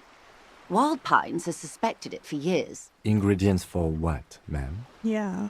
Meth and dextroamphetamine, GBL, and various synthetic psychedelics. Honestly, it might be quicker to say what you can't make from the stuff. Let me get this straight. The materials come from Samara to Revachol through the terminal, and you want us to investigate. Move on. Yeah, let's just ask number one and make sure we have it right. Yes. After they clear the terminal, we lose track. The actual production is taking place at various sites in and around Jamrock Quarter, north of here. Okay. Wild Pine seems to be well apprised of the local drug trade, ma'am. Do you mean to say the Union also produces the product? Sells drugs, I mean? We're in logistics. It's our business to know. And no. As far as the company knows, the Union does not produce it. Okay. They transport the ingredients for a cut. Okay. So I wonder how that works. If you're trafficking raw ingredients for a drug, but not the drug itself, is the punishment as harsh? Because that's probably why they're doing it that way, right? Is it keeps them clean enough. It's just enough risk, and you want us to investigate? Yes, but you won't get anything out of Evrat and the Dock Workers Union. Still, every chain has its weak link. Okay. The handoff. The motor lorries at the roundabout. Oh. The lorries. Precisely. Someone needs to move the ingredients from the harbour into the city. Once they reach Jamrock, they're distributed to a network of local manufacturers well beyond our grasp. But in transit, they're vulnerable. Perhaps you've noticed that a number of lorries are tangled in a traffic jam at the roundabout just now. Interview the drivers who are still hanging about. One of them might be waiting for a crucial shipment. She gives you a knowing look. I'll be explicit. If you find this driver, I will share company secrets with you. All right. Why didn't you come to the RCM earlier? It's no coincidence the lorries are stranded there like that, is it? What proof do you have that the Union is involved? Okay, I've made up my mind about the smuggling investigation. Actually, let's discuss something else for now. I want as much information as I can get. Let's ask number 2 first. No. We asked East Motor Track to raise the drawbridge. The road company is a partner of one of our subsidiaries. However, this is a limited time opportunity. Once the complaint has been processed by the trade committee, they'll have no choice but to lower the drawbridge, and the operation will continue. Okay. Thousands of litres of raw ingredients will pour onto the streets of Revachol. Not the east across the river, but the west. The vulnerable, the weary. Well, at least this solves one mystery. What is that, Lieutenant? Why I had to call East Motor Track and beg them to open a drawbridge for me. I'd wondered since I first drove in, on my motor carriage. Oh. I am sorry for the inconvenience, Lieutenant Kitsuragi, but we need them trapped here. This is a unique opportunity. I'm sure you understand. Okay. What proof do you have that the Union is involved? How do you think they're financing this strike? There are thousands of unpaid dock workers going strong for the 4th month straight. Oh, interesting. There was a shakedown of local businesses preceding the strike. Many were squeezed to bankruptcy to fund it. Oh boy. With all due respect to these desert cacti, the contents of a few cash registers cannot provide for 2,000 men. The local businesses can scarcely provide for themselves. So you think the strike is being funded with source ingredients for drugs? Precisely. Smuggled out of that very gate at night, most likely, then loaded onto lorries and driven to Jamrock. You simply need to find one driver who will open up to you. Okay. Why didn't you come to the RCM earlier? We did. On more than one occasion. Apparently, there's some sort of inter-precinct disagreement about whose jurisdiction this area falls under. Oh, interesting. We know the company has launched its own probe into the Union's alleged involvement. We also know it's come up empty. It's not just the RCM. No one's been able to find any hard evidence. Well, here's your chance, officers. Okay. I want to ask her for money. She simply nods. Is what you want to say, but it isn't that easy. Oh no. Is it? Look at that lady. Take a gander. Squint your eyes, bub. What lustrous hair. A well-kempt, yet tastefully short bob of dark hair. Despite the first hints of grey, she's elected to keep it au naturel, shaped into a permanent wave. Late 40s style. Very timelessly chic. While dull orange pearls hang from her earlobes, red from the cold. Her light green eyes scan you, full of knowledge and worry. Wealth and all its possibilities. These are the kind eyes of the rich man that seem to say everything is possible. Okay. Within reason. Yeah, so... Now look at you. You misery-clad simian. Barely able to tie your own laces. Your armpits are lakes. A scythe of booze precedes you. Your hair sticks to your forehead and your underwear feels uncomfortable. You're poor. Poor as balls. You can't ask this person for money. Oh, this You're is too interesting. Ashamed? I'm not ashamed. What is this feeling? I've never felt it before. I'm a goddamn working man. I'm not ashamed to shake this leech for some dough, as I should be for even considering it. This is a woman, and I'm a man. Yes, I should make my own goddamn money by now. I'm not ashamed. Oh, but you are. Too ashamed to ask this person for money. Too scared to belittle yourself in her eyes. Those half-precious stones of Eau de Nil. Oh God, the lieutenant is here too. Do not dishonor the force. As I was saying, if there's any way I may be of assistance, please don't hesitate to ask. Can I have some money? Oh no. 28%. Health. Morale. So, I don't know, like, what do we think is the right thing to do? 28%, but if I'm right, that's going to give me a big morale boost, won't it? But if I'm wrong, I'm going to get really depressed. Let's ask her about Wild Pines. What we do. I'm afraid I don't speak for Wild Pines as a whole. It's a giant undertaking. Okay. There was a touch of discomfort there.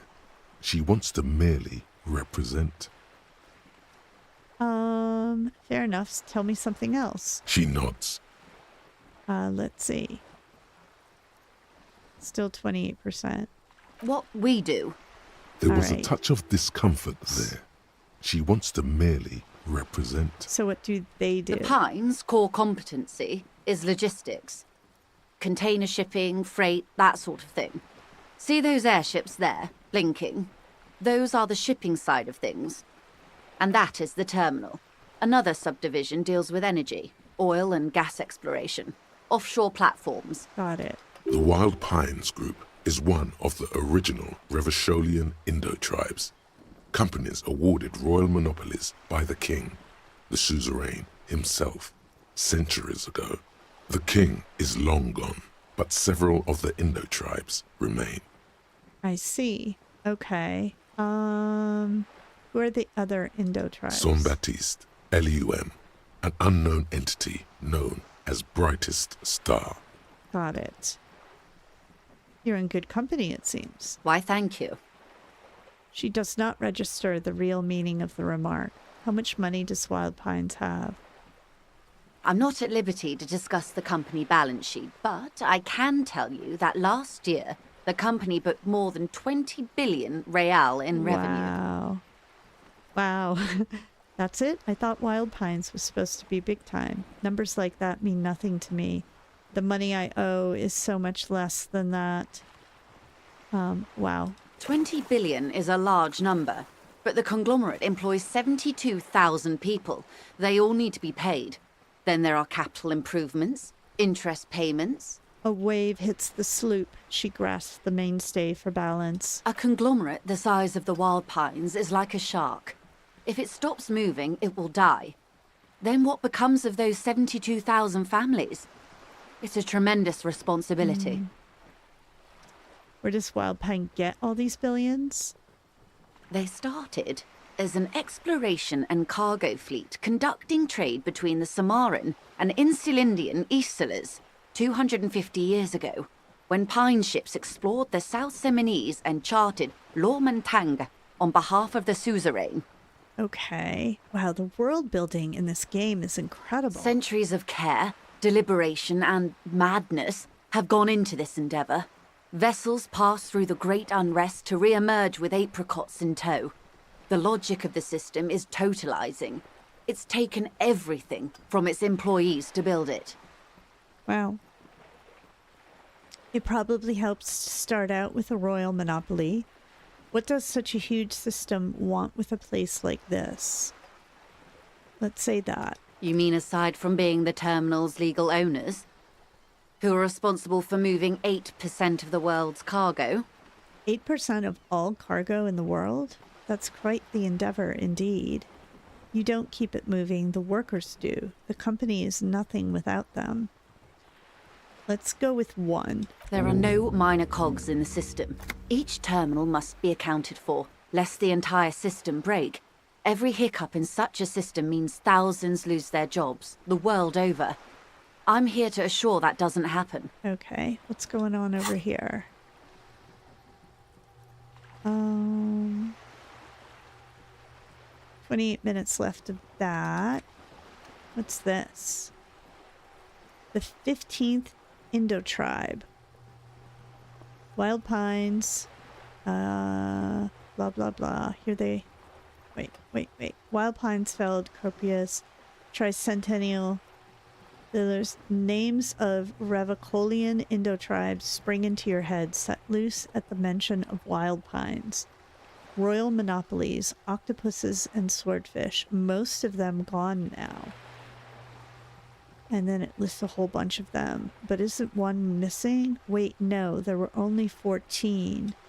Then why do you feel like there was a 15th Indo-tribe? Experience skill points. Yeah, why not?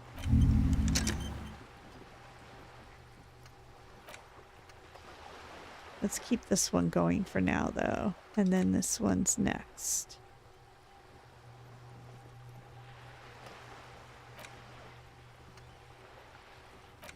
Because this one's almost done. All right. Let's see. Where did we leave With your off? help, hopefully, says her warm tone. With your help. We're getting there. It's climbing more. What happens if I say you're on a Why, boat? yes, I am. She looks at the deck under her feet. Green and white sails flutter overhead. Not a lot of people in boats, are there? Does she have a name? Do you have a license for this boat? Does she have a name? The boat? No. It is called Cordelati 19 because that's the type of sloop it is. The word "it" feels strange. Such a beautiful boat deserves a proper name. Yeah. Cool, but your boat really needs a name. Okay. But what kind of boat is it? Well, she just told you that. How do you like it? My sloop? I like it a lot. It's the eel's hips, baby. I'm enjoying this part of the interview. It has so little to do with the murder we're investigating. Kim, just hang on, hang on. We got a little side project going. I really do, the lieutenant thinks. Is she thrown off yet? He's looking at the woman, assessing her. Let's see. Not a lot of people on boats, are there? Of course there are. We're on an archipelago. How else are you supposed to get around? What do you mean? I mean, we are on Le Caillou, are we not? Dang it, I kind of stepped in it a little bit. Understood. She nods attentively. I wish we could point out to her that the eel's hips would be a great name for her boat, since she referred to it like that. Good. She takes a sip of her thermal cup. All right. Let's go for it. I am sorry. Dang it. It just doesn't come out of your mouth. What does is surprisingly eloquent, really. The last one, not the first three. Oh, Those no. are ape speak. Money. Oh no. These are awful options. I am the scum of the earth. We're not saying that. We could just say money.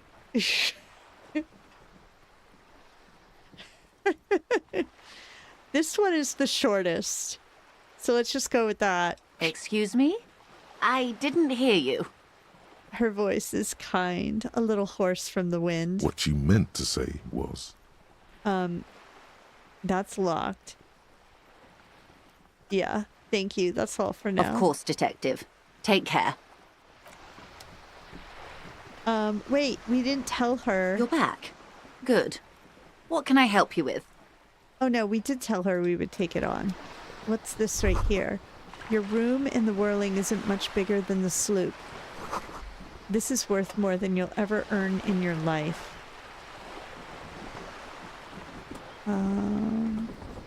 Anything with Kim that we should talk Yes. over?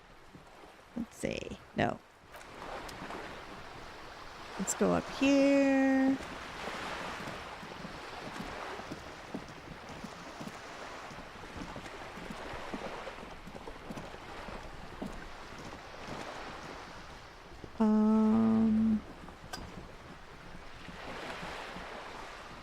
Let's go this way. No, no, no, no. Let's start moving a little faster if we can. Anything over here that we didn't check out? It's like, why did you stop running? What's this?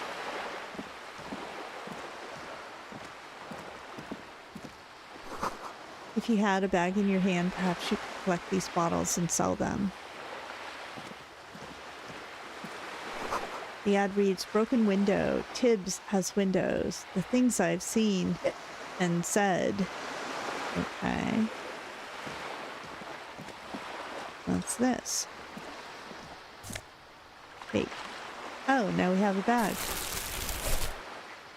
Cool. Nothing I can't do. I'm the job for every man. Okay. Let's see.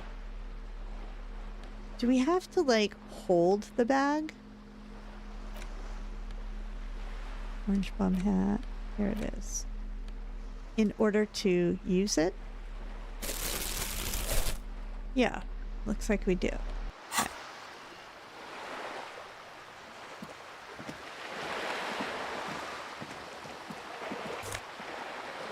What do we got? Glass tear, plastic tear. Take off.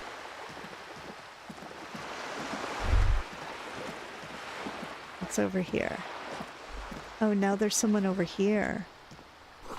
Splatter of bullet holes lines the wall. Can we come talk to this guy? Oh, wait. You hear the distant squall of seabirds. Take off. And then let's come up here. Excuse me, sir. We need money. Stop complaining and hurry up. What's going on over here? Have you no shame? Whining about your back every time you bring out the measuring tape. What is going on? René, you're a man with a fork in a world of soup. Please, let's just try to enjoy the game, all right? The other one is eating a big sandwich. I'm trying to, but you keep breaking my concentration. You're old. I can see that. We're both old. Now stop grabbing your ass like it's a girl. These manly men are playing balls. This is a ball game. Grab a ball and play it. Don't ask questions. Shoot first.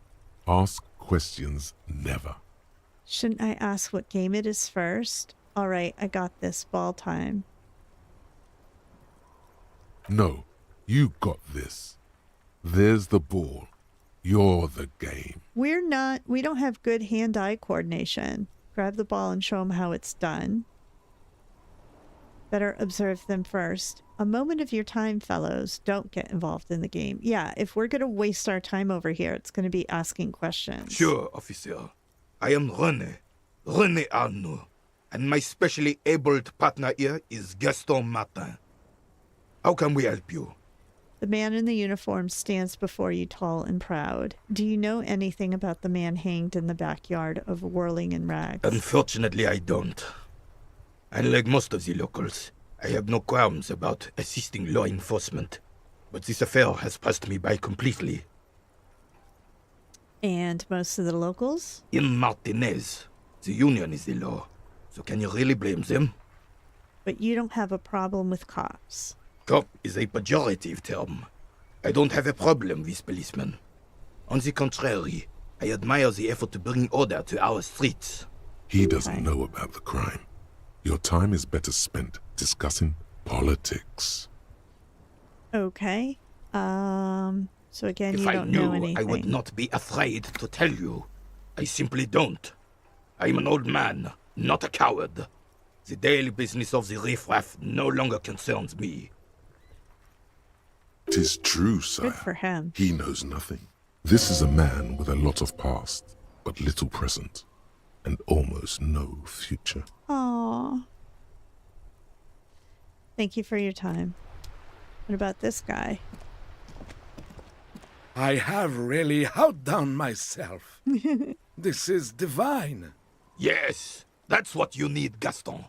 More padding on that fat arse of yours. I hope your heart gives out. I love them. René, it's a little pleasures. Life doesn't need to be a struggle. It's like the older gentleman you see in the park playing chess and stuff, right? Hello, officer. How might I be of assistance on this fine day? Let me think. Yeah. I heard someone was hanged and left on a tree for a week. But that's all I know, really. Okay. Let's see. Of course, officer. I mean, I hope I can. What's on your mind? No, we're not going to ask him for food. We're going to leave. Okay. So there's not really anything going on over there. What's this? Slowly making our way back in the direction we needed to go. The worn and beaten wooden planks of the bench do not look overly comforting. We can sit on benches after we've solved the murder. Let's go. All right. You can revisit the bench if you ever need to pass the time when Lieutenant Kitsuragi is gone. Got it.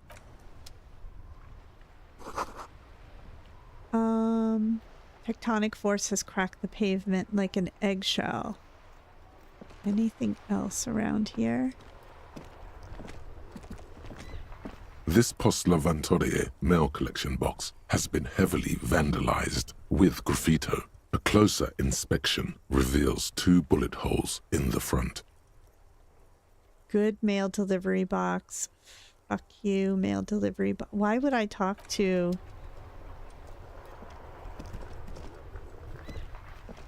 Let's get these. Take all. Wonder how much money I'll get for that.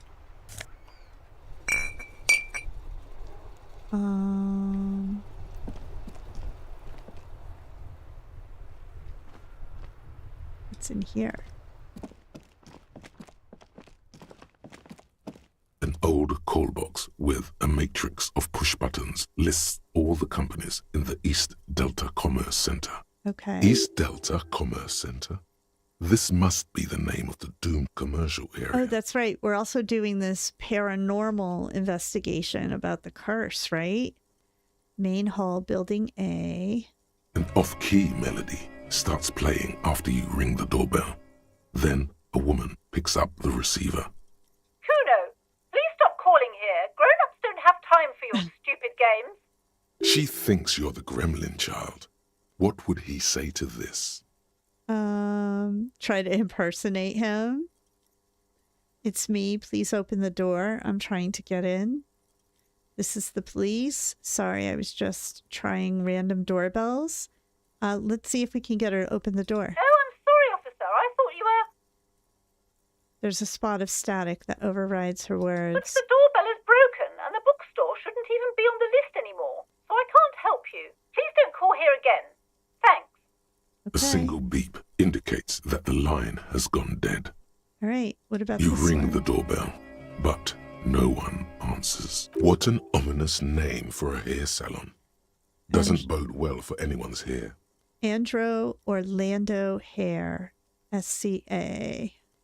Boxing for young athletes and gym. All you hear is static, but no one answers the call. Art Temiteps. It almost sounds Egyptian. You ring the doorbell, but nothing happens. Okay. 24-hour window. Emma's Fashion. You wait for a minute or two, but all you get from the call box is silence. No one answers the call. Abram's Taxi. The rest has been burned off. Looks like someone has melted half the plastic off with a lighter.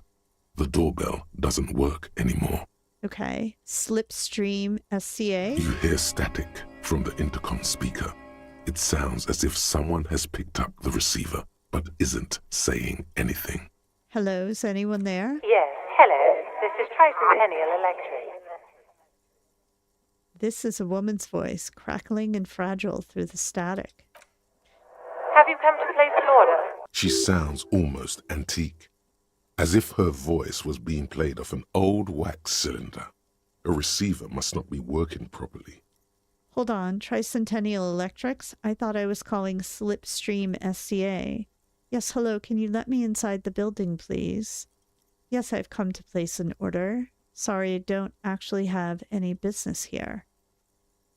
Let's go with the first one. My God. The lieutenant exchanges a look with you. Sorry? It's you.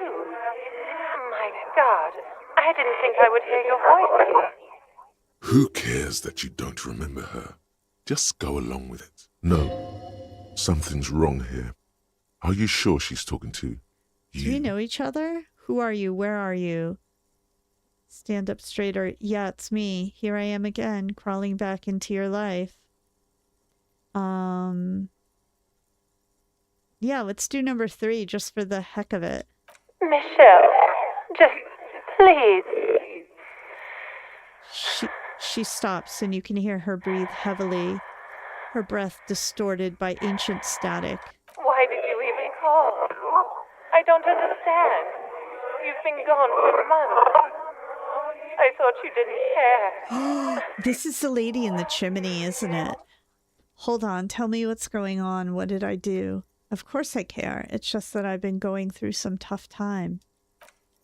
Ever since I came to work here, it's been different. As if my mind's been wiped clean. A spot of static overrides her words. When she speaks again, it sounds like she's submerged. It's so nice. It's so nice to be able to finally forget. Forget about what? She sounds like she's about to cry. Oh God, please don't cry. She doesn't answer. You said it was nice. What's so nice about forgetting? Silence. The only thing you can hear now is static and waves washing ashore on the bay. What just happened? I get it. You don't want to talk to me. No one ever wants to talk to me. All right, it's goodbye then. I wonder if we could get her sympathy. Another seagull passes by. No. It's getting cold standing here, staring at the silent call box. It must have been some kind of faulty wiring. We should maybe stop playing with this doorbell. It looks ancient. All right, it's goodbye then. You press the number sign on the keypad that terminates the call. 12 name cards on the call box read. I think we should keep going. Low. Fortress Accident SCA. Silence. No one's home at Fortress 28%. Accident. Revical Ice City. Silence. No one answers the doorbell. Still.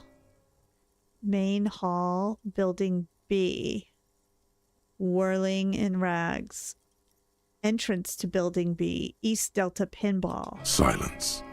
No one answers your call. Okay. Main Hall, Building B. Nothing happens after you ring the doorbell. They don't want to talk to you. Empty card. This button looks new, but someone has removed the name card. Nothing happens when you try to ring it. Huh. This button looks new. It's probably not connected yet. He takes a step back, inspecting the other names on the list.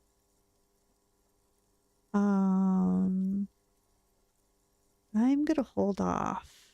Because, like, I think, is morale in here somewhere? Oh, morale applies to, I get it. All right. All right. I think that's enough of that. Wait, what's it doing now? Lonesome. Long way home. Here we go. Home awaits. Walk past Station 41 and through the market, past the Boogie Street spearhead to the other side of the lake, the frozen eye at the center of the district. Then past the video rental store on the corner. There, at the end of a street lined with pine trees, a small house no larger than a matchbox. 11 Voyager Road. You no longer live there. Those times are gone. And so are those people. Why did you come here? Why are you still here? And where's the dealer? You have to get back to work. That's all you have now. Learning cap for perception raised to 5. Speed gives 1. Psych. Okay. So we completed that one. Didn't we? Is that what just happened? Okay, so now let's finish this one. Okay, so those are chugging away right now. All right, that's going to take 5 hours. Okay. So anything else around here? I don't see anything. Is there anything else we could ask her? I don't think so, but... I can't believe it's snowing again. The young woman watches the falling snow and sighs. It felt like springtime just a few days ago. Welcome to New England, lady. I've investigated the body. Shouldn't be long till we get it down. Oh, okay. Thanks for keeping me in the know, sir. Tell me, what exactly have you been doing in your greenhouse in March? Well, this might be the last snow we get. At least I hope so. Snow has nutrients in it. Helps everything green up in the spring. At least that's what my grandma always told me. Mm-hmm. Yes, think about the cute grandma, not the weird snow. Squint your eyes and look at her intently. Disingenuous grandma. The grandma is a bit too much. What nutrients? Let's do the visual calculus. All you can see is Damn the it. fact that her skin is a different color from Oh, yours. no. That's literally all. You're gonna have to run with that. Oh, you've got to be kidding me. What does that mean? I know. I agree. So what kind of music do you listen to nowadays? We are not asking her that. We should proceed with our business in Martinaise. Yeah. I agree. I have to run. Oh, that was embarrassing. What about this guy over here? Who's this? I am a gander and a hunter and a gatherer. Feel like a traveler. The man mutters to himself, accenting the beats as he goes. A simple little cadence. He seems to be making it up as he goes. Keep listening. From another planet. Hey there. What's going on here? It's the jam, my man. He motions towards the sprawl of lorries with a sweeping gesture. What's the jam? It's a traffic jam for the ages. Harbor gates up the street are shut tight. No explanation given. Workers on strike, scabs agitating, an all-around clusterfuck. Okay. Who is that folk artist who sang Alice's Restaurant? Woody Guthrie, right? This guy reminds me of him for some reason. He's got that feel about him. Meanwhile, we're all stuck here in long-haul limbo for days upon days upon days. Upon days. I think it's just the rhythm and the cadence of the way he talks a little bit. Limbo, huh? So that's where I am? So how long have you been here? Feels like forever. Like I was born on this here roundabout and this was all I ever knew. Just me and the metal and the tires, the oil and the fumes of mazout. I know what that's like. I remember coming back from a trip to visit family and there was a bad accident and we sat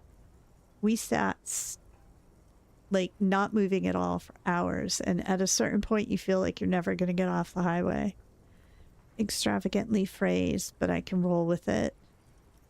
I don't quite understand what you just said. Could you say it again, only a little less plotting? Let's go with number 1. I like the idea of saying that to him. Yeah, imagine. It's been a whole week already. Behind the laugh, however, a touch of sorrow. Aw. So tell me, what do you need? Care to spare some change for a working stiff? No. Tell me more about this strike. Know anything about the dead man, the one hanging behind the hostel there? What are you hauling anyway? I'm good for now. Let's talk about the strike first. It's like whatever's going on over at the docks. Workers got a blockade set up, making demands, no way in or out. Okay. What's the union demanding? Some pretty wild stuff, I hear. Like a giant new power crane in half the company? I forget what exactly. Good on them, I guess. Okay, so it doesn't sound like he's part of the union. I kind of don't want to lead with questions about the body. I'd rather ease into it once I feel like whoever I'm interviewing is a little comfortable. I've heard talk there's a company rep in town too. Like a strike negotiator type. They'd know what's up. Precise demands and so on. Okay, what do you think the company wants? They want to keep that money flowing in, my man. Ka-ching. He doesn't blame them, but he's not on their side. That's for sure. Okay, anything else I should know? Anything else? Yeah, this ain't really my area of expertise. I just do my job and get paid. I have things to do and places to be. All of us do. Oh, all of who? Us lorry drivers. Camionneurs. You still hang around here waiting for this mess to end. Most have scurried off somewhere to get drunk or high. Or laid. Not that I blame them, really. I wonder what he's carrying in his truck. Not you? Not my thing. Chasing transient pleasures is a drag these days. I prefer the examined life now. Thinking, reflecting, observing. Hey, he could be Woody Guthrie. Care to spare some change? Know anything about the dead man? He ain't one of us drivers. I know that. All accounted for. Otherwise, I haven't really asked about that. Been wasting time right here. Keep him busy. It's easy to see he's telling the truth. He's kept his nose out of the dark stuff. Yeah. Busy with what? Analyzing the fundamental structural and psychological conditions of being stranded in the midst of a sea of motor lorries and their sad, despondent chauffeurs. I like him. And your conclusion? A sense of surprise there ain't more bodies hanging from more trees. Alrighty. Okay. What are you hauling anyway? Oh, high-grade narcotics, illegal firearms, stuff like that. Time to arrest him. No. Relax. He's merely joking. Yeah. Wicked, I've always wanted a friend in the underworld. Ha! No, I'm joking, my man. Found runs a nice, clean business. This haul of cargo is mostly sporting goods. You know, tracksuits and that kind of thing. They usually get shipped to Grad and the Occident. Though we've been making headway in the Il Moran market lately. Interesting. Okay. Oh, can I get pals one? and all, but I can't just freely hand out the merchandise. The bosses won't be happy. Got it. That's your machine behind you? This rockin' beauty. Sure is. Like a rash you can't get rid of. You interested in heavy-duty cargo machinery? A motor lorry, also called a camion, on Caillou and neighboring islands. This one looks roughed up enough to be some sort of found rust bucket. Maybe the A6. Hey, don't discount it. I feel like we're in an age where people are starting to wish they had older vehicles. Like, you have all these smart accessories in cars nowadays, and they're great. We have that stuff in one of our vehicles, but now they're talking about subscription services for everything. Like, I bet you, an older truck like that lasts a long time. Good eye, my man. Yup, she's an old one, but reliable. See? Me and her spent a long time together. Yep. There it is again. A little touch of sadness beneath his cool. He thinks he's spent too long in this lorry. The man taps his fingers rhythmically against his arm. Nope, that's not going to happen. Care to spare some change for a working stiff? Huh? Oh. No, I ain't got any money. They don't want to pay for unfinished work. They who? The bosses, man. Makes sense. First work, then pay. I don't know who these bosses think they are, but that sounds like a good arrangement for them. So you're broke. Got it. What else did I have to ask here? Let's go with 2. Yeah, it sure ain't good for me. Or you. I'd spare a coin or two for a city cop down in his luck. If I had, say, 4 myself. What do you see in his eyes? No. I'm good for now. Don't be a stranger. All right. Let's zoom out. What else do we have going on over here? Oh, what's this over here?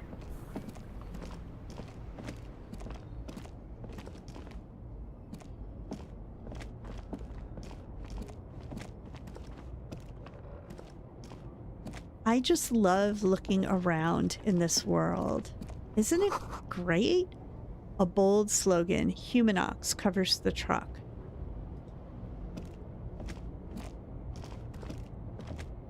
An old monument stands in the middle of the traffic island, pointing toward the sea.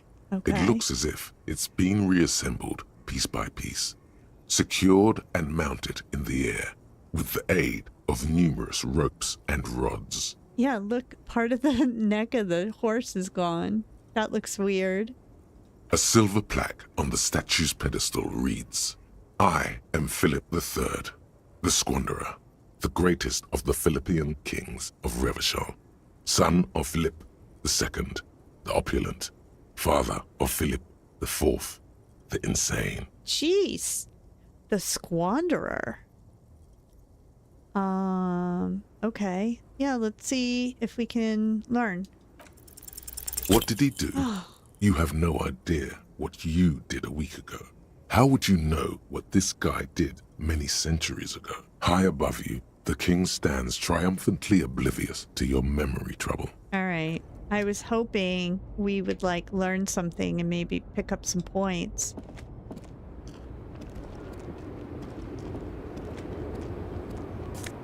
Take off. Who's this? The small, wrinkled woman does not greet you. She nods along to something on her radio. A photograph is clutched in her hands, and there is a warm smile on her face. Jamming out. The photo, an ambrotype from the turn of the century, as golden as her smile. It's the warmth of a winter night's fire. Maybe she could give you comfort and shelter, some cigarettes and food money. Maybe she's your Grandma. Snap your fingers in front of her face.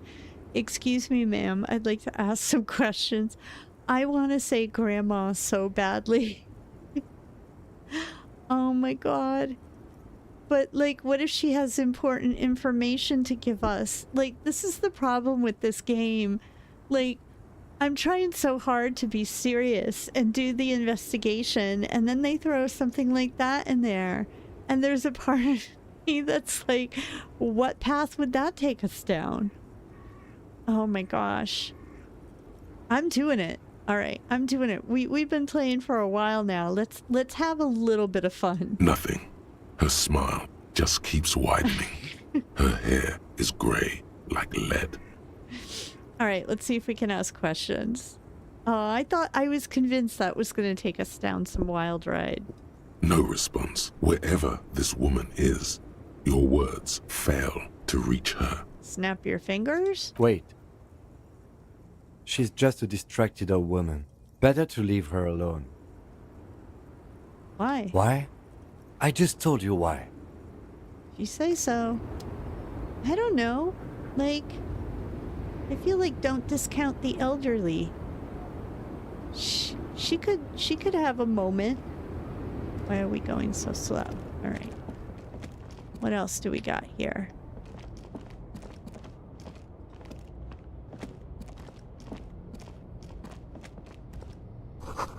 A foreign car kept in good condition. Okay. What's going on here? The lorries probably stored fuel here. Now they store booze. Who can I talk to? We had a deal we could work here.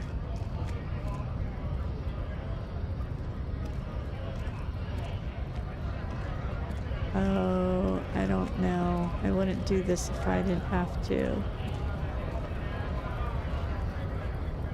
What does this say? Sick.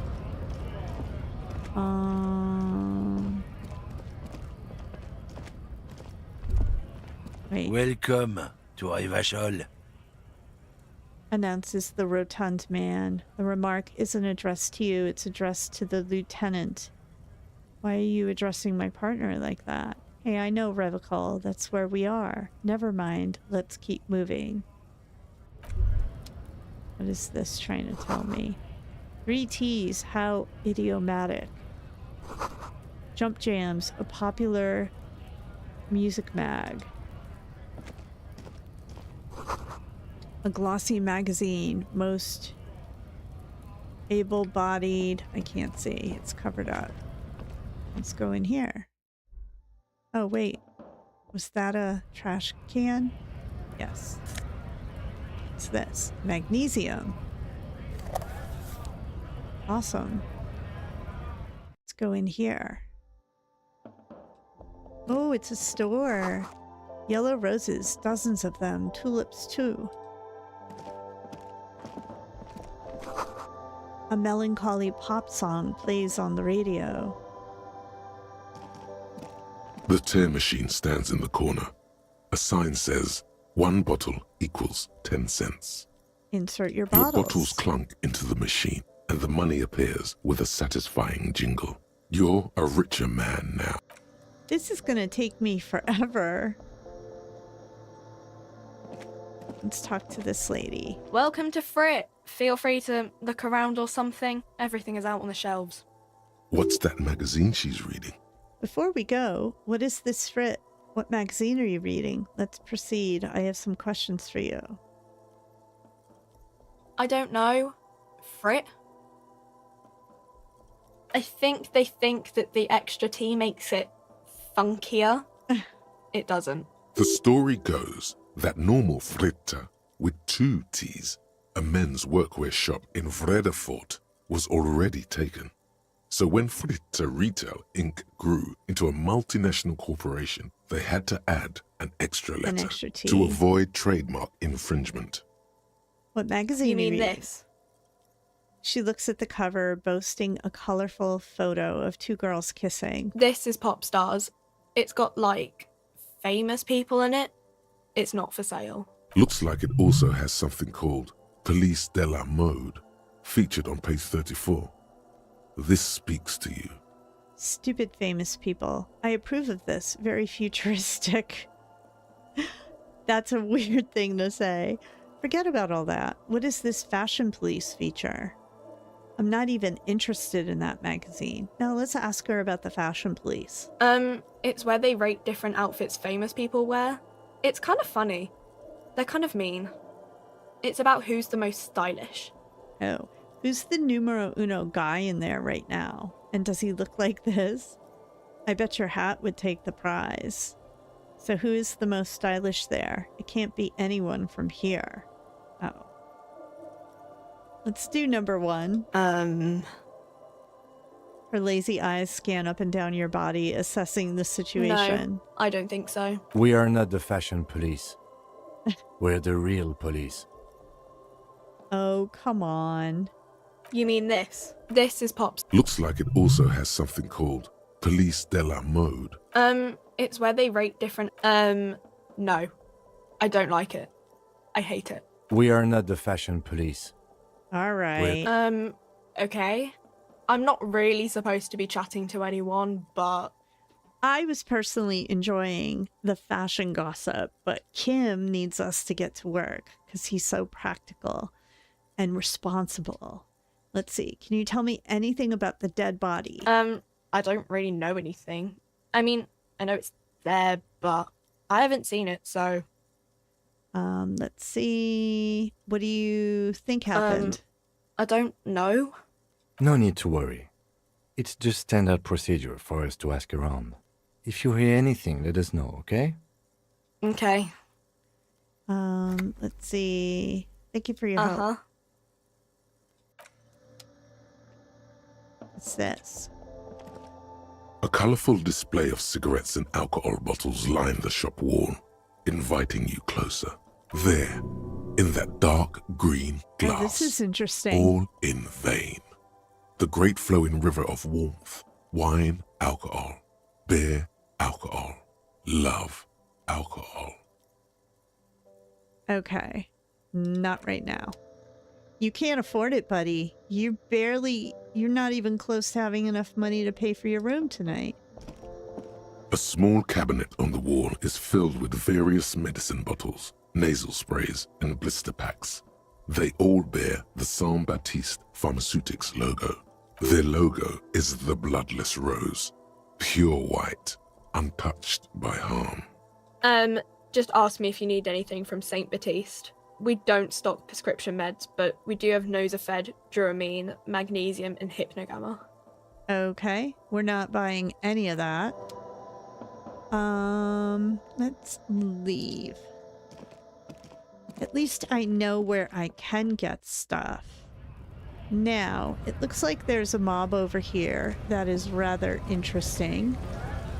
And we still have to do an awful lot of stuff, right? So let's see. Oh, we need to run the serial number. We need to go to the harbor gates and ask about the armor. We need to access the harbor and ask for the Union boss's help. We learned an awful lot about him today, didn't we? But only from his nemesis, I would guess, the negotiator. Ask around about the tattoo's meaning. Investigate. Visit this guy after 2100. We have a lot of stuff to do. But for now, I think we are going to do a quick save. We've been going for a little while now. I think we are going to close it out for tonight before we get much farther. But thanks for viewing. Thanks for watching. I intend to dig into as much of this game as I can. This is going to be a really long series. I'm already in love with it. I will be live streaming again Thursday at 5:30. I usually do weekdays starting at 5:30 Eastern Standard Time. Please consider giving me a subscribe and a like or a comment. Really helps me out. And if there's any suggestions you have for me on the game so far that is not a spoiler, feel free to drop it in the chat.